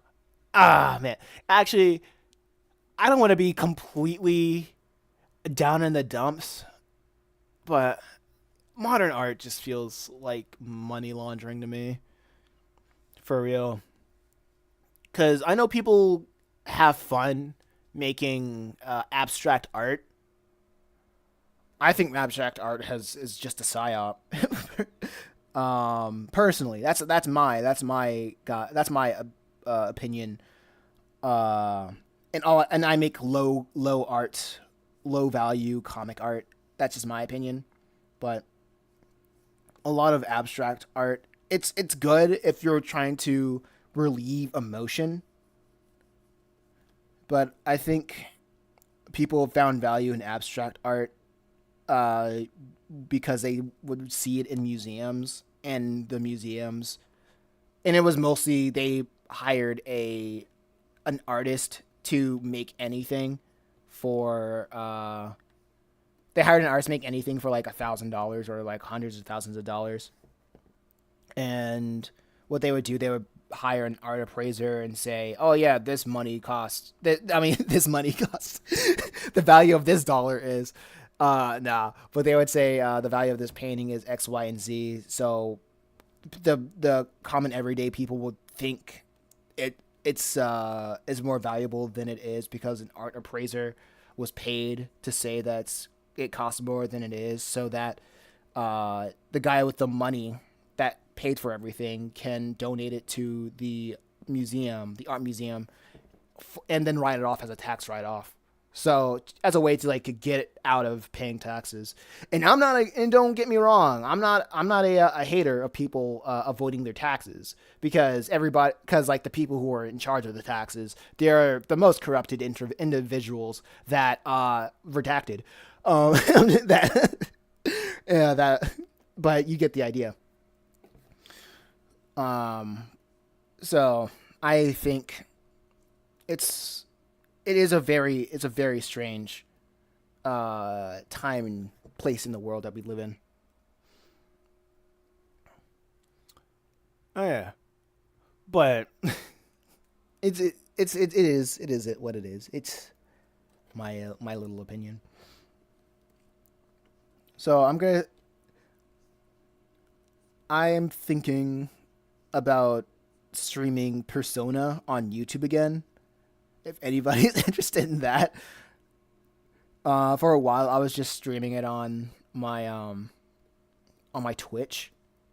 Mostly because of Sketch is there. I don't know if Sketch is gonna come out for this of today's Persona stream because, holiday. YouTube, please. Okay. I'll try to play some Persona today. I need to see that Persona. Yeah, I'm pretty far along, but I think I can keep you up to speed. You're gonna be confused, but I think I can keep you up to speed about what's going on. I need to see that Persona. Okay. I'll stream on YouTube. I'll stream Persona on YouTube for you, Christmas Bush. I'll stream it on Twitch for Sketch and on YouTube for Christmas Bush. Because they asked. And I am a man of the people right now.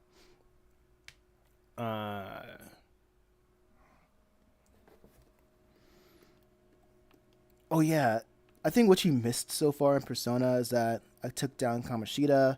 Everybody's been talking about it. I am into a new palace for an artist, but it's all good. I'm really liking Persona 5 so far. I don't think that I had any doubt that I wouldn't like it. It's just that when I saw usually 100 hours of playtime, I'm like, nah, I'm good. You know what I mean? Perhaps I'll slow down in canceling you. Dang, I constantly think about what will be canceled for. That's gonna be interesting. I mean, I'm not on Twitter at all. Oh yeah, I deleted my Twitter because I don't really feel like. A, I don't think there's any good way for me to get monetized on Twitter, and B, there's just too many distractions on that site. That's just not good for the soul. So if I ever get canceled on anything, I always notice that when people get canceled, it's always on Twitter. It's never on Instagram. It's never, people would talk about it on YouTube, but outside of that, it doesn't really exist. It really doesn't. Well, I think it'll be interesting to hear on a commentary YouTube channel to say, "Oh man, Masonomus has been canceled for X, Y, and Z," and I'm like, and then I think I can imagine myself like tuning into like some sort of like commentary YouTuber talking about how I'm canceled on Twitter, and that would be like my first time being notified of it. I was like, this is the first time Yeah, it's not even Twitter. It's X now. No, it'll forever be Twitter. I don't care what Elon Musk says. But I can imagine like me hearing about my cancellation on like Twitter, and I'm like, oh yeah, that's crazy. And then I just go back to making whatever I want to make. That sounds pretty fire to me. I'm like, oh damn, people didn't like that I said something, or they didn't like this in Purgatory Academy. Anyway, back to making comics.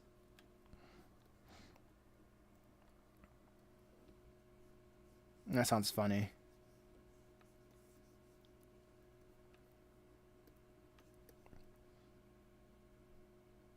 Yeah, this looks pretty cool so far.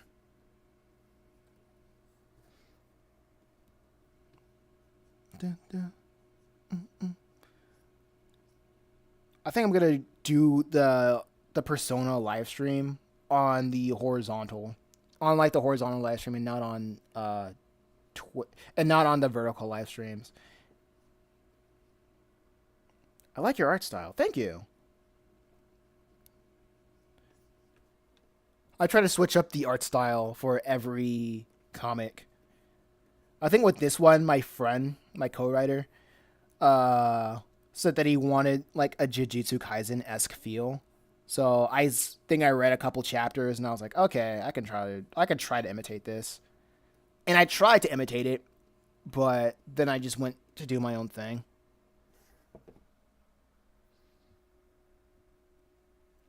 Yeah, I think that's easier. Also, it's probably going to be way better for and it's going to be way better for the stream health, because it turns out when I stream it on vertical, it really what was it? I'm sorry, I'm getting pretty hungry. My bad. And plus I'm running on a breakfast diet of coffee and vitamin gummies. So my brain will will fog from time to time. And Naya, I'm back from the dead. Welcome back from the dead. Yeah, thank you. But what I noticed is when I stream vertically, the main thing, I think it's just how I have it set up, because I usually have like two instances of the full screen showing, and I guess that costs more resources for my computer to render everything. So it slows down gameplay a lot, and it's embarrassing. So I guess I'll just solely stick to the horizontal stuff. Oh yeah, it does look like it. Thank you. I try my best. I try my best. Oh yeah, and my friend Matt, he he got into like some Twitter beef with some other comic creator, and I guess he got one person interested in reading the series because of it.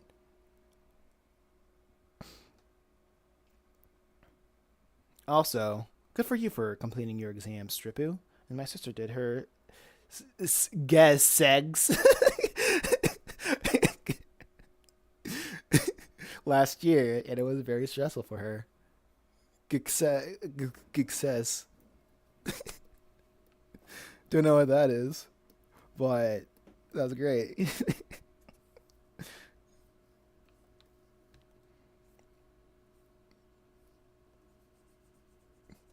Oh man, I hate the Gesegs.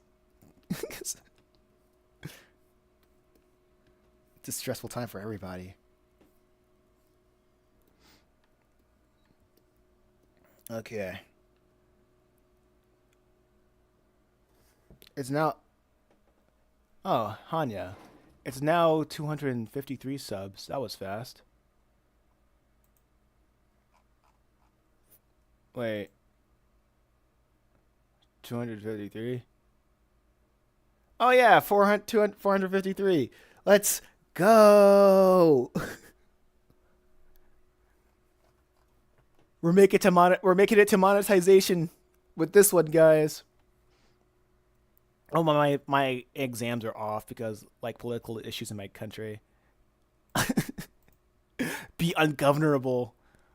Are you telling me that people can just forego exams because of politics? Okay, so what's going on? I don't want to make a make light of something that might be super serious with your country. Well, I don't know if that's nice then. Sad. Yeah.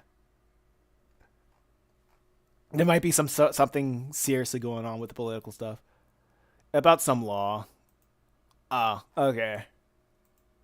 Tell us a little bit about yourself so I can know what's going on around the world. That's just not America. If you don't mind, ask me which country you are in. Oh, I'm in America, the United States of America. And I noticed that I have a lot of people in my chat. Oh wait, you're not talking to me. You're not talking about me, Hanya. I mean, it's Christmas Bush. Ugh. The Christmas Bush lore goes deeper.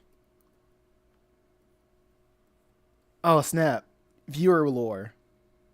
We're gonna learn about not you, Maze. I know. That was pretty bad of me. We're gonna learn lore about another chat member. Let's go. Stripu lore. Let's. That's gonna be great. I'm gonna make a poll tomorrow on my. So I'm not gonna watch. I can't. Doxed.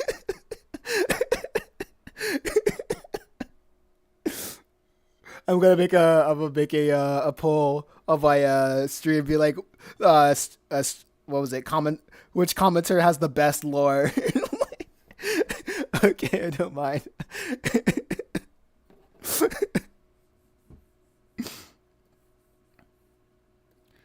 My commenters are part of the pantheon of the story of the Masonic stream.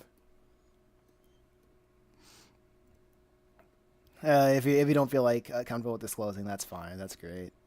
Honestly, it's smart. Don't disclose your information on the internet ever.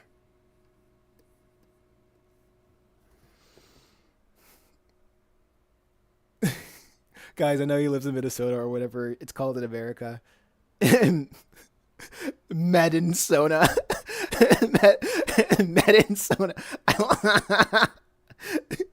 Medinsona sounds like a medicine soda. A medicine persona. You know, like how there's like spider sonas and then personas. Like, yeah, Medinsona is my medicine persona.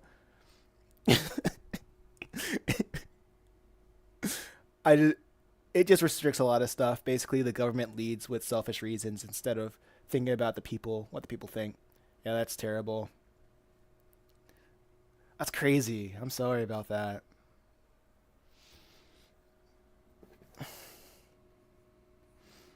It's great. Like I remember, I was like talking to one guy when I was like in the when I was selling my comics. I remember I forgot what country he was in. It was like some small European country, and I remember he said that everybody in his country just hated the politicians because it was like it was a place that was always went to war. I don't think it was Ukraine. That was probably was Ukraine, but I don't remember. But he said he would rather his country spend money to go to war instead of putting it to medicine, because at least when they're putting it to war, they know where their money is going. Because the corruption of his country was so bad that every time they would say they would like put money into the hospitals or aiding the people, it would always be laundered into their pockets, essentially. So that's why he said that. And I thought that is such a hard quote. I want to steal that. I want somebody in Purgatory Academy to say that. It's such a hard. It's a sad reality, but that quote goes so hard. it's a sad, It's sad. That's sad. It's very sad.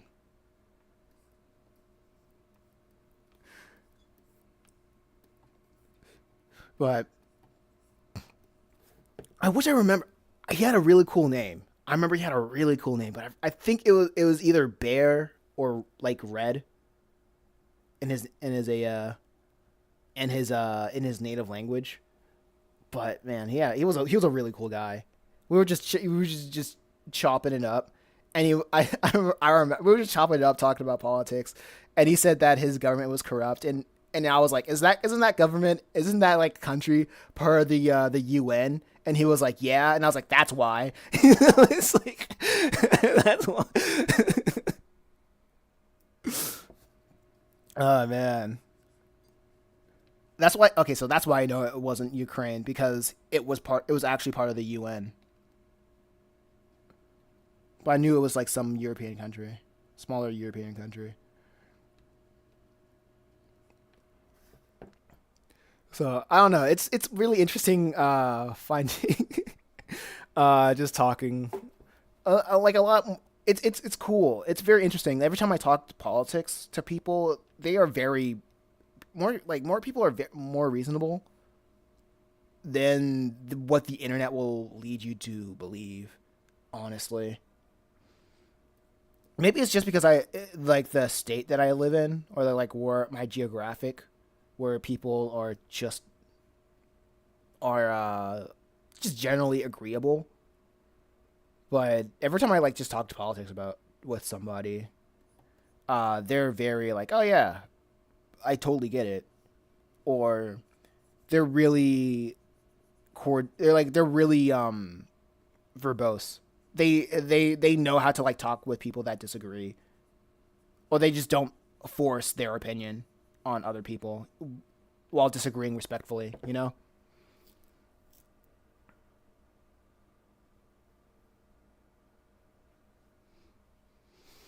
Well, if I had a penny for every time somebody has called me Hades, I would have two set. I would have two, which isn't that much, but it's pretty weird. It happened twice.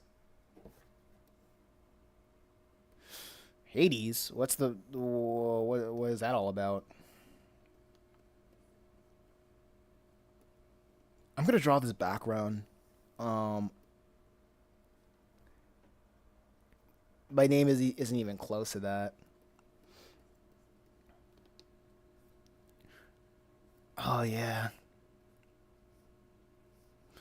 that kind of reminds me of like when I went to the UAE. I think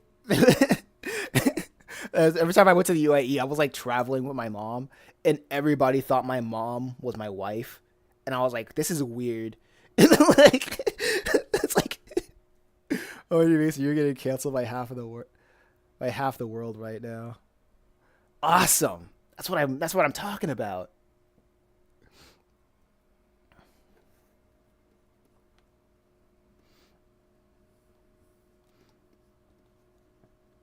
And it's like, how do you know who? How do you not know who Hades is? Like the place or American? Yeah, I'm American. And plus, not only that I'm American that is that pledges allegiance to the bag right now. I don't got time to worry about other countries at this point in time. I'll worry about it when I'm looking for material for Purgatory Academy or something. Other than that, I'm focused. Like the place. Okay, yeah, it is like the place. Okay. I pledge allegiance to the bag. The Lord of Darkness and Death or something. Okay. Oh, yeah, yeah, okay. I thought there was like another 80s. Listen, when I'm in the pledge allegiance to the bag mode, I don't care about anything else. Like, finally, a good drawing of the scythe. Yeah, I just hit that. It's the Greek god, Greek mythology. Okay, yeah, yeah, yeah, yeah. I get it. I get it. I get it. I get it. I get it. Dang, I get no slack. You guys forget that I'm drawing and talking, and I'm running off of vitamin gummies and coffee, I'm not gonna be on my A game. Imagine my shock if I'm not on my A game.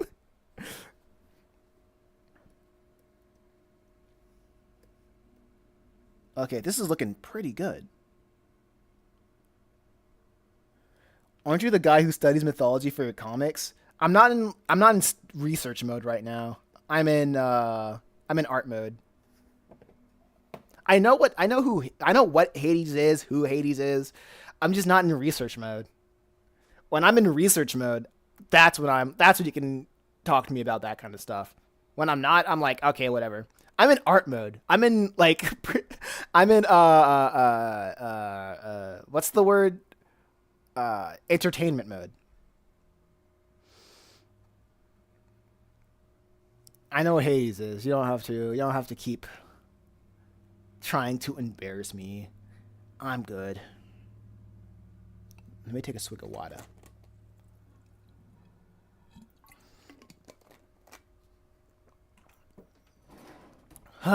Man.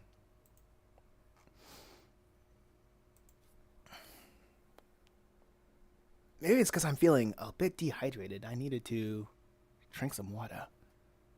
That's what I'm talking about. Listen, you guys don't need to embarrass me. I'm always full of embarrassment. I really like this. This feels really cool. I'm gonna show it to Matt, and he's gonna be like, "Nah, it ain't great." Ugh, I'm bleeding again. Tip top, don't scratch mosquito bites. Tip top, tip top, don't scratch. That's a good tip top. Don't scratch mosquito bites unless you want to bleed. I'm interested in mythology in general, but I'm just too lazy. I'm mostly in. He said tip top. No, I'm reading it. I'm reading what Christmas Bush / Hania said. Top tip. Top tip. Tip top. He said I wrote it correct. Listen. I'm doing my best. Tip top, what's he reading? Listen, what's up, bro? Yo, Chris Birds, what's going on? Somebody who's not roasting me. Tell me some good news. I'm getting bullied by my chat right now. Tell me some good news. Listen, if I say it once, I will say it again. I'm running off of vitamin gummies and coffee. So, listen, it's good.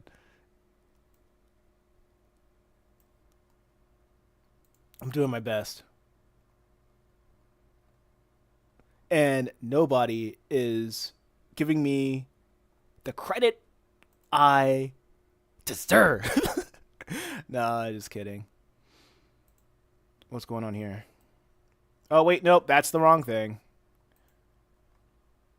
Somebody said, nice art. Ate and drunk. Played on. Welcome to the chat. Tell me some good news. Classic chat roast. If anybody who don't know Chris Burns, we had a podcast together. Go check out the podcast.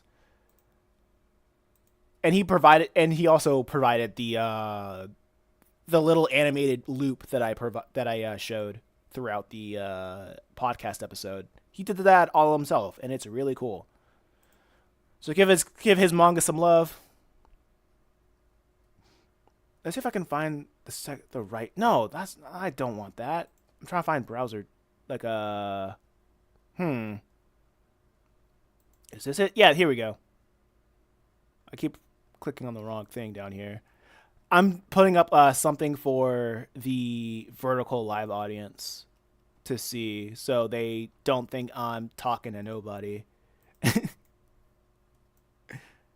Oh shoot! I deleted the wrong thing. Why is life hard? Oh yeah, I was searching for this live stream. I saw the vid. It was pretty good. Yeah.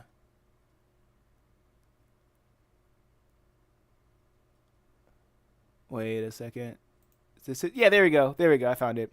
It's just the clock in my time zone. Why do I keep getting non-American time zones? I'm not complaining. I appreciate everybody coming into the stream.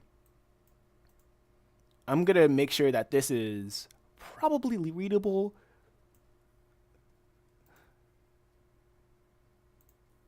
So, cause like the vertical, the horizontal live stream, the horizontal live stream is also active. So I'm letting y'all know in the vertical live stream that it's active on the other live stream too. We can do another one soon. All right, I'm down for that. I haven't done a podcast episode in a while. So I gotta see if I gotta ask different questions for like reoccurring guests. I'll probably check it out if I don't forget. Okay, cool. Because apparently somebody said that I have a good voice. But yeah. Wait, what time? Andri, I'm sorry, I can't pronounce names. But thank you. Welcome to the chat. Tell me some good news, Playton. You're a menace. I am not a menace. I am me. I am. Thou art I. Regular bowling schedule. Listen. Y'all enjoy like an entire year of bullying. Like when it comes to my birthday, y'all cannot bully me because it will be my birthday. But my birthday has passed.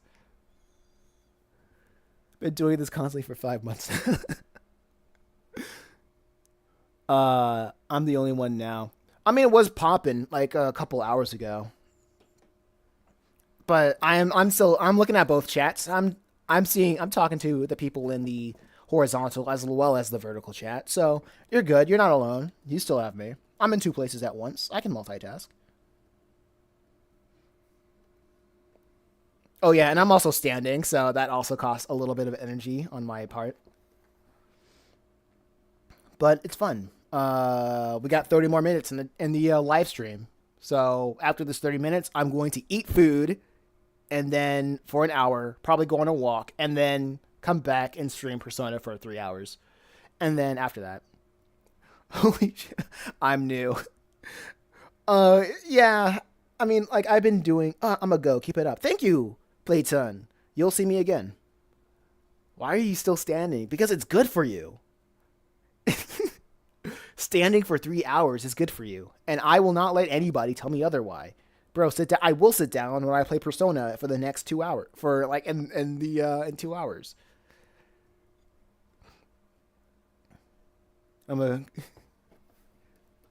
Just you wait. I will do the thing. I will sit down.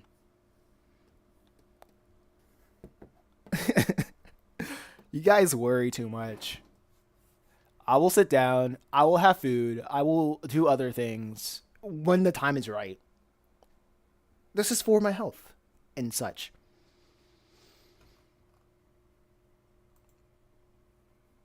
And I appreciate your concerns. Here's a chair. A digital chair. Okay. What other parts of the comic that I want to... That seems easy to draw right now. I got 30 minutes. I don't want to do anything new. And I want to draw something. Are you abusing your... You are abusing your legs. No, it's called training. I'm training my legs. Let's see. I like this a lot. This looks pretty good. I'm going to replace these 2 panels. Actually. Because Matt said that he wants it coming from the place where he wants the soul, the demon, the soul to come out of the scar or the mouth. And I think I'm going to do it through the mouth and work from there. I am not abusing my legs, Tot.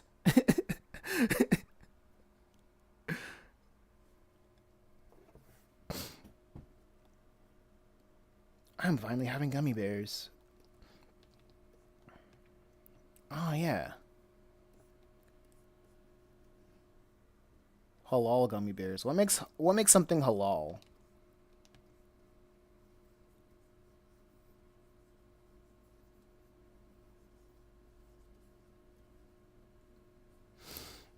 Question.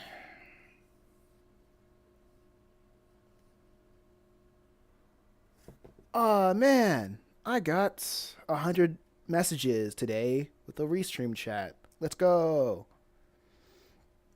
I did have a lot of wait. Yeah, I did have a lot of chat in the vertical live stream.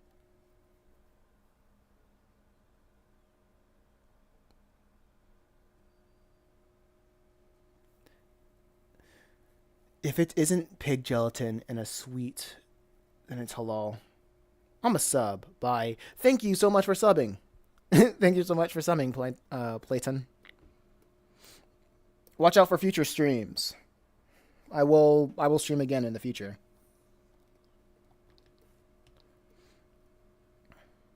Cannot have alcohol in it. Oh, okay. I get it.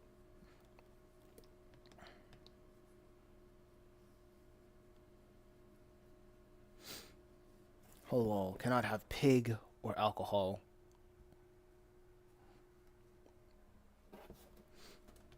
It reminds me of every time I think of alcohol, I think about how alcohol is spelled in French, and it's like, and it looks like all cool, like alcohol is all cool, like propaganda. They're so good. Nice. I'm still on my trying to kick sweets thing, trying to not to have it run my life.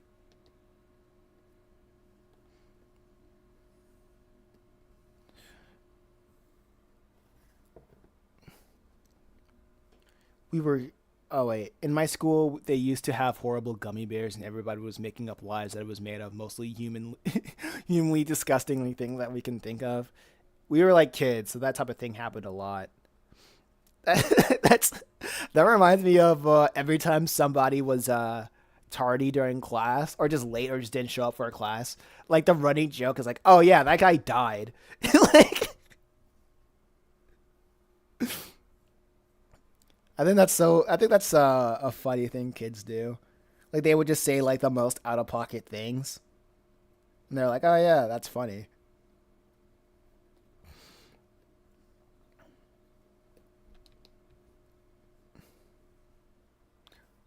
Yeah, that too. I would do that.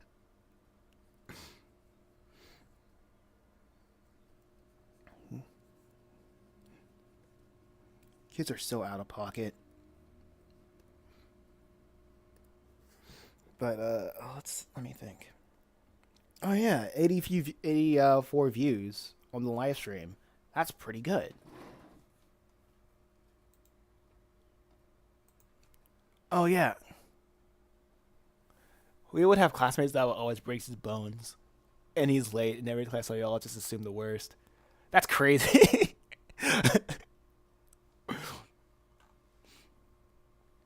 Yo, somebody on my community tab made a vote. I made a poll saying what would you like to see more of from the channel, and I said more. I live streams, commentary, comic updates, or other. And so far, I'm the commentary is winning out. But the thing is, I don't know what to commentate on. I think that like what I'm gonna do for like for commentary is probably just take clips from these live streams and put it on YouTube. Because usually I would talk about a specific thing, and then I would just like have that run throughout the duration of me talking about it. I want to know how people break their bones. I've tried it. I tried, but mine just don't vote. That's crazy. Mine don't vote. My bones just don't vote. Same. I guess having really strong bones.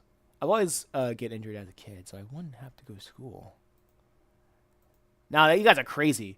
Oh snap! Foggy Brain. Hello, welcome to the chat, Foggy Brain. Tell me some good news. The art looks really cool. Thank you so much. Thank you so much, Foggy Brain. What in the world? Foggy Brian, just subscribe. You're welcome. Awesome. That like I get people in the vertical chat saw that. Why does he read everything wrong? Because I'm alternating between which panel to draw, which thing to talk about, and it's a lot of stuff. It's a lot of stuff. Early morning streams are crazy. Listen, early morning streams are crazy. For me. You're welcome. Thank you. Thank you. And the one thing, okay. I mean, I also asked a question of what kind of commentaries stuff I should talk about on the channel if people are interested in it. So that's an open-ended question. Yeah.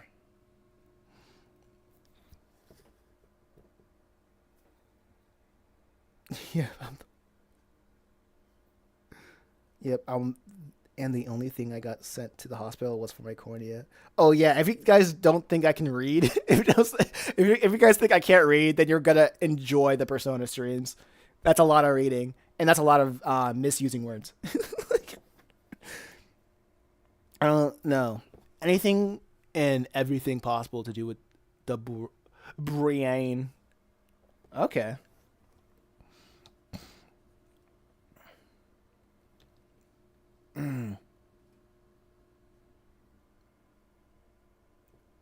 Yes. Oh my gosh. The chat is getting too hectic. With just two people. But, maybe. Anything and everything to do with the brain. I don't know that much about the brain. So that topic's gonna be, gonna dry out pretty quick. But I really respect commentary channels, or honestly, for having a topic that they're interested in and talk about it for years. Shout out to them, I suppose. IGIG. I'm hanging off my bed and my back is like, wee. I like my body. It was going at 90. Okay.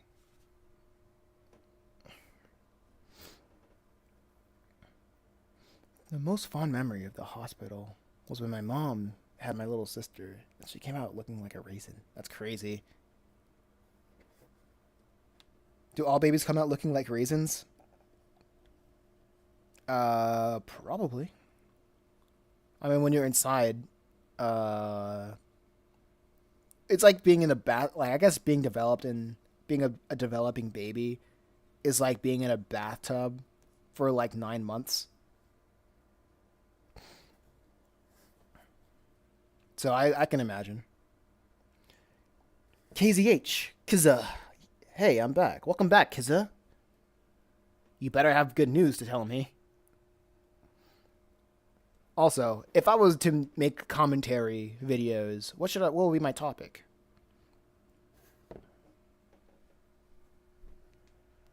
Wait, is this the left hand or the right hand?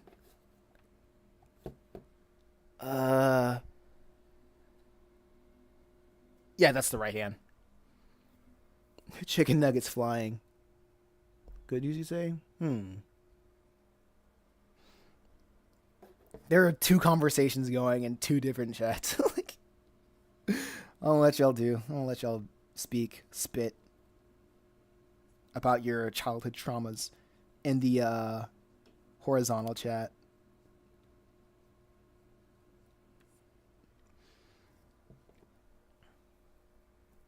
Perhaps like anime and manga. Mm. Let me think. Anime and manga. Thinking. I guess I could do that clip of me talking about why I don't watch a lot of anime and manga from earlier in the stream.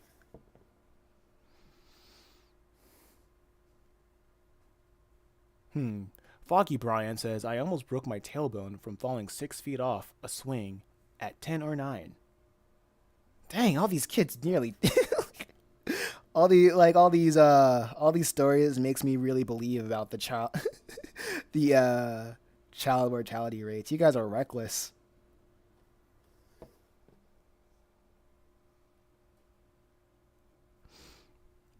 And I never learned my lessons since then. Yeah, you guys are reckless with your bodies. What the heck? How are you guys even alive?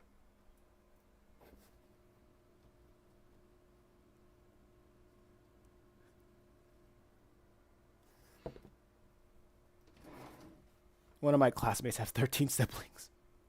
That's nuts.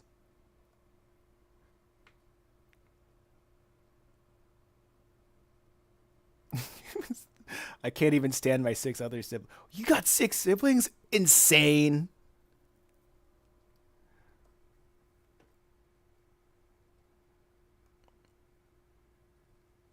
And I never learned my lesson ever since. My body is like noodle. You good, dude? KZH, you talking to me or Foggy?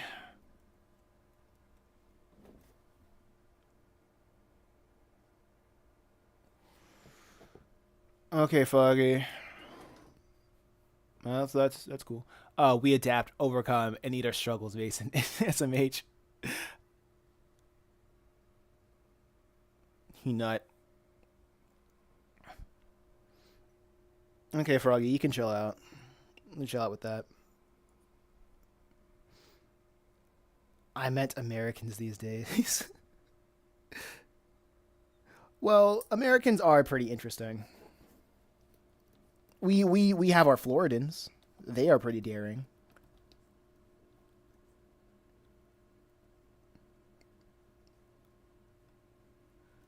Listen. Let me see if I can draw his foot like this. I guess with my commentary stuff, it would mostly be stuff from the stream. My general thoughts from the stream. But I'm like, do I have time to look back at these streams?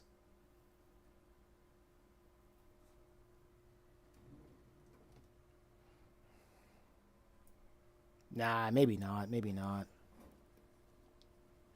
it's a good idea.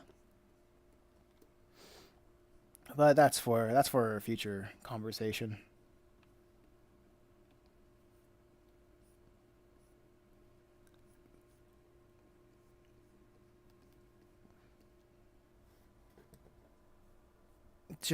I genuinely mean this. What do you do when you travel in America? I'm pretty sure there are no monuments there.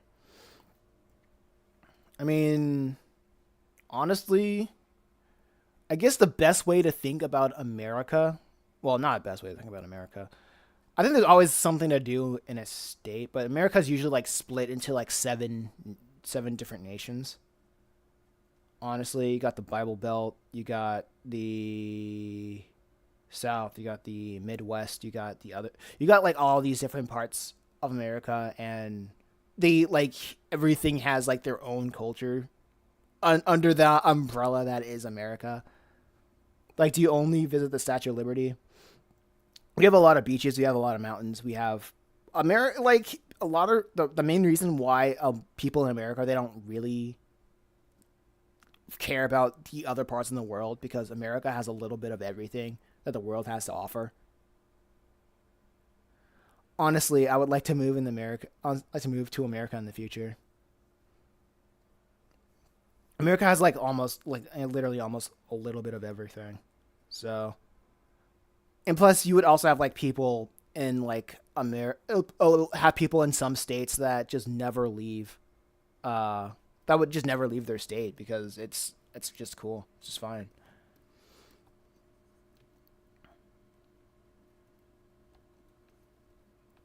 And besides, like any other Western world is pretty much inspired by inspired by like or just have a lot of aspects that are very similar to America. So it's very interesting how because it is a superpower. Export is like the biggest culture is the biggest export of America. Except for like that also extends to how bad politics is or bad politics. Like and corruption.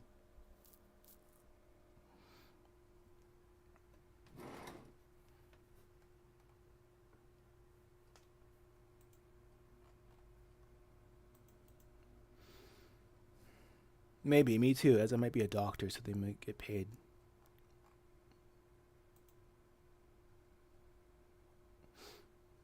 But yeah, it is what it is.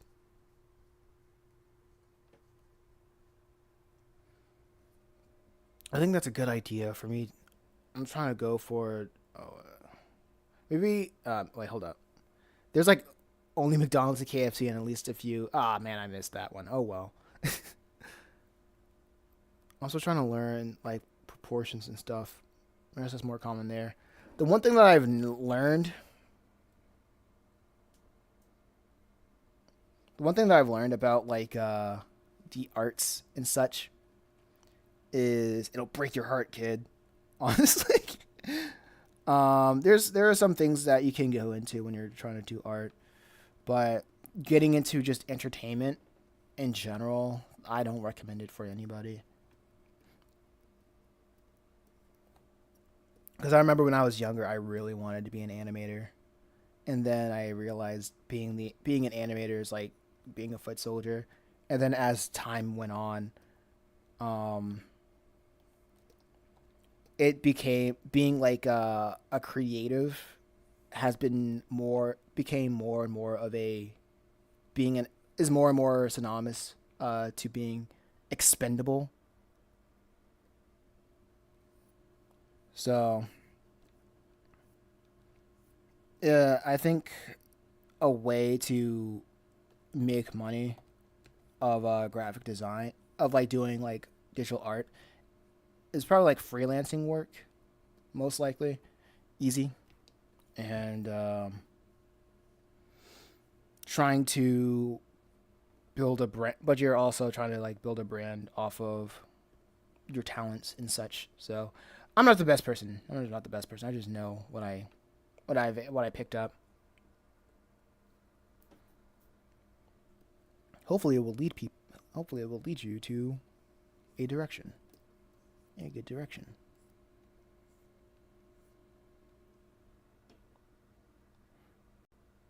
I want to be more on the commission side.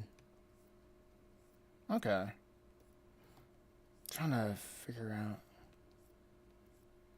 I know that I like the people that I found who commissioned me the most were very circumstantial because I was selling my comics in a also yeah, I was selling my comics at a flea and farmers markets and people just found me uh through because my comics was essentially a live portfolio for people to look at, and they're like, "Oh yeah, can you make art for my company?" And I was like, "Oh yeah, sure, I can do something like that." And I would have, and like it's, and that was a way for me to get a job like that. Other stuff is just going on like job sites, hosting sites for finding people who are looking for a designer who can do stuff. A lot of people say like, "Oh yeah, go try Fiverr," but the thing that's been like keeping me away from Fiverr mostly is just the competition. But if you're fine with like competing with other people, you'll probably have some luck when it comes to like doing stuff on there. But I'm not really into commissions, so that's what I know from that aspect of from that side of things.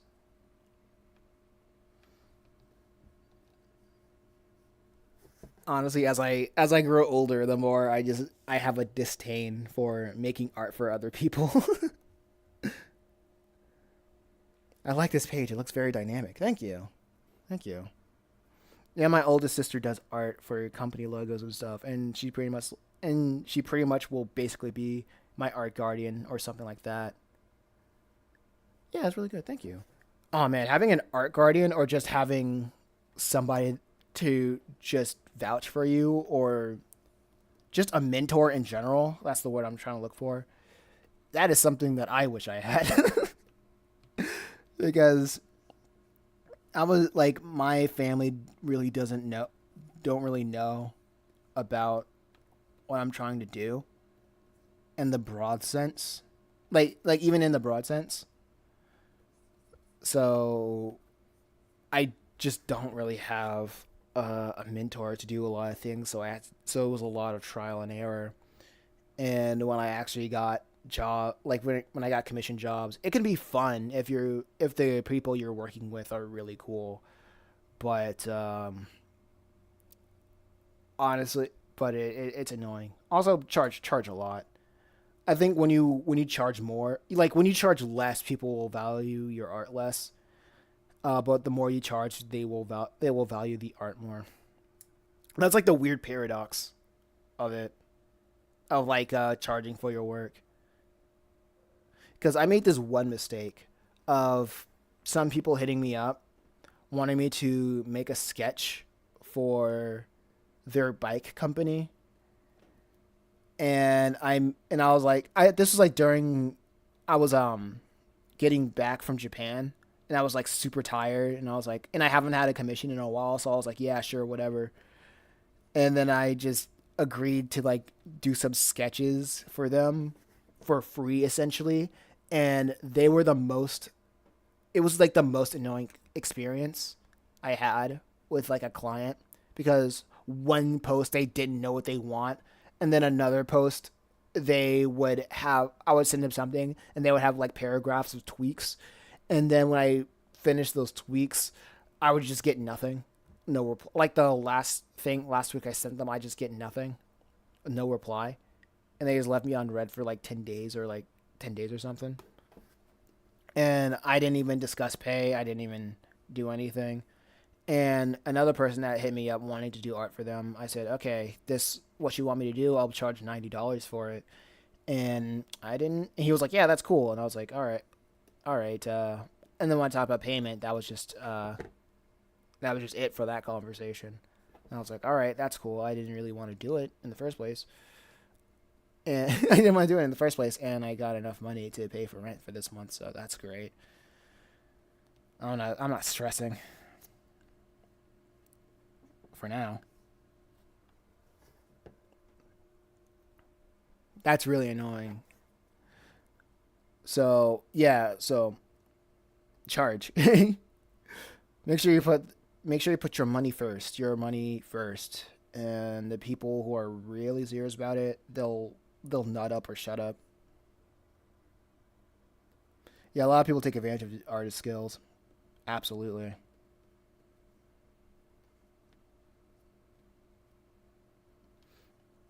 Like when people aren't artists, like seeing art is easy.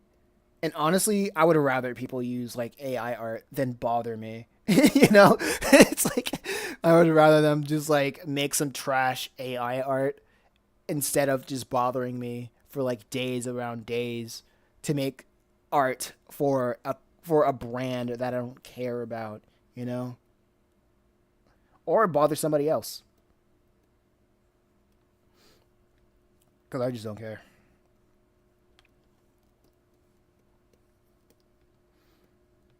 But so like for the most part, you'll find cool people.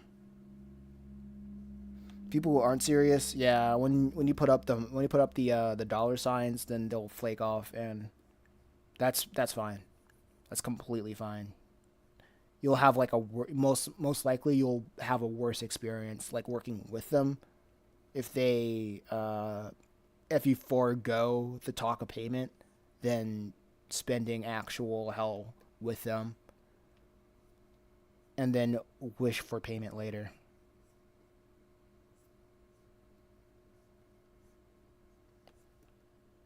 But that's my opinion. That's like my opinion, man. But hold up.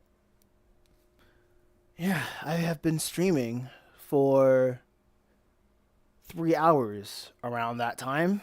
I'm getting tired. I am getting hungry. So, this marks the end of today's stream. And I'll stream again in an hour playing Persona for 3 hours if people show up and talk.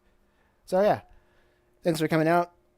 It's been real. It's been fun. It's been real fun. Thank you for the subscribing. And the more content will come in the future. Peace. Bye.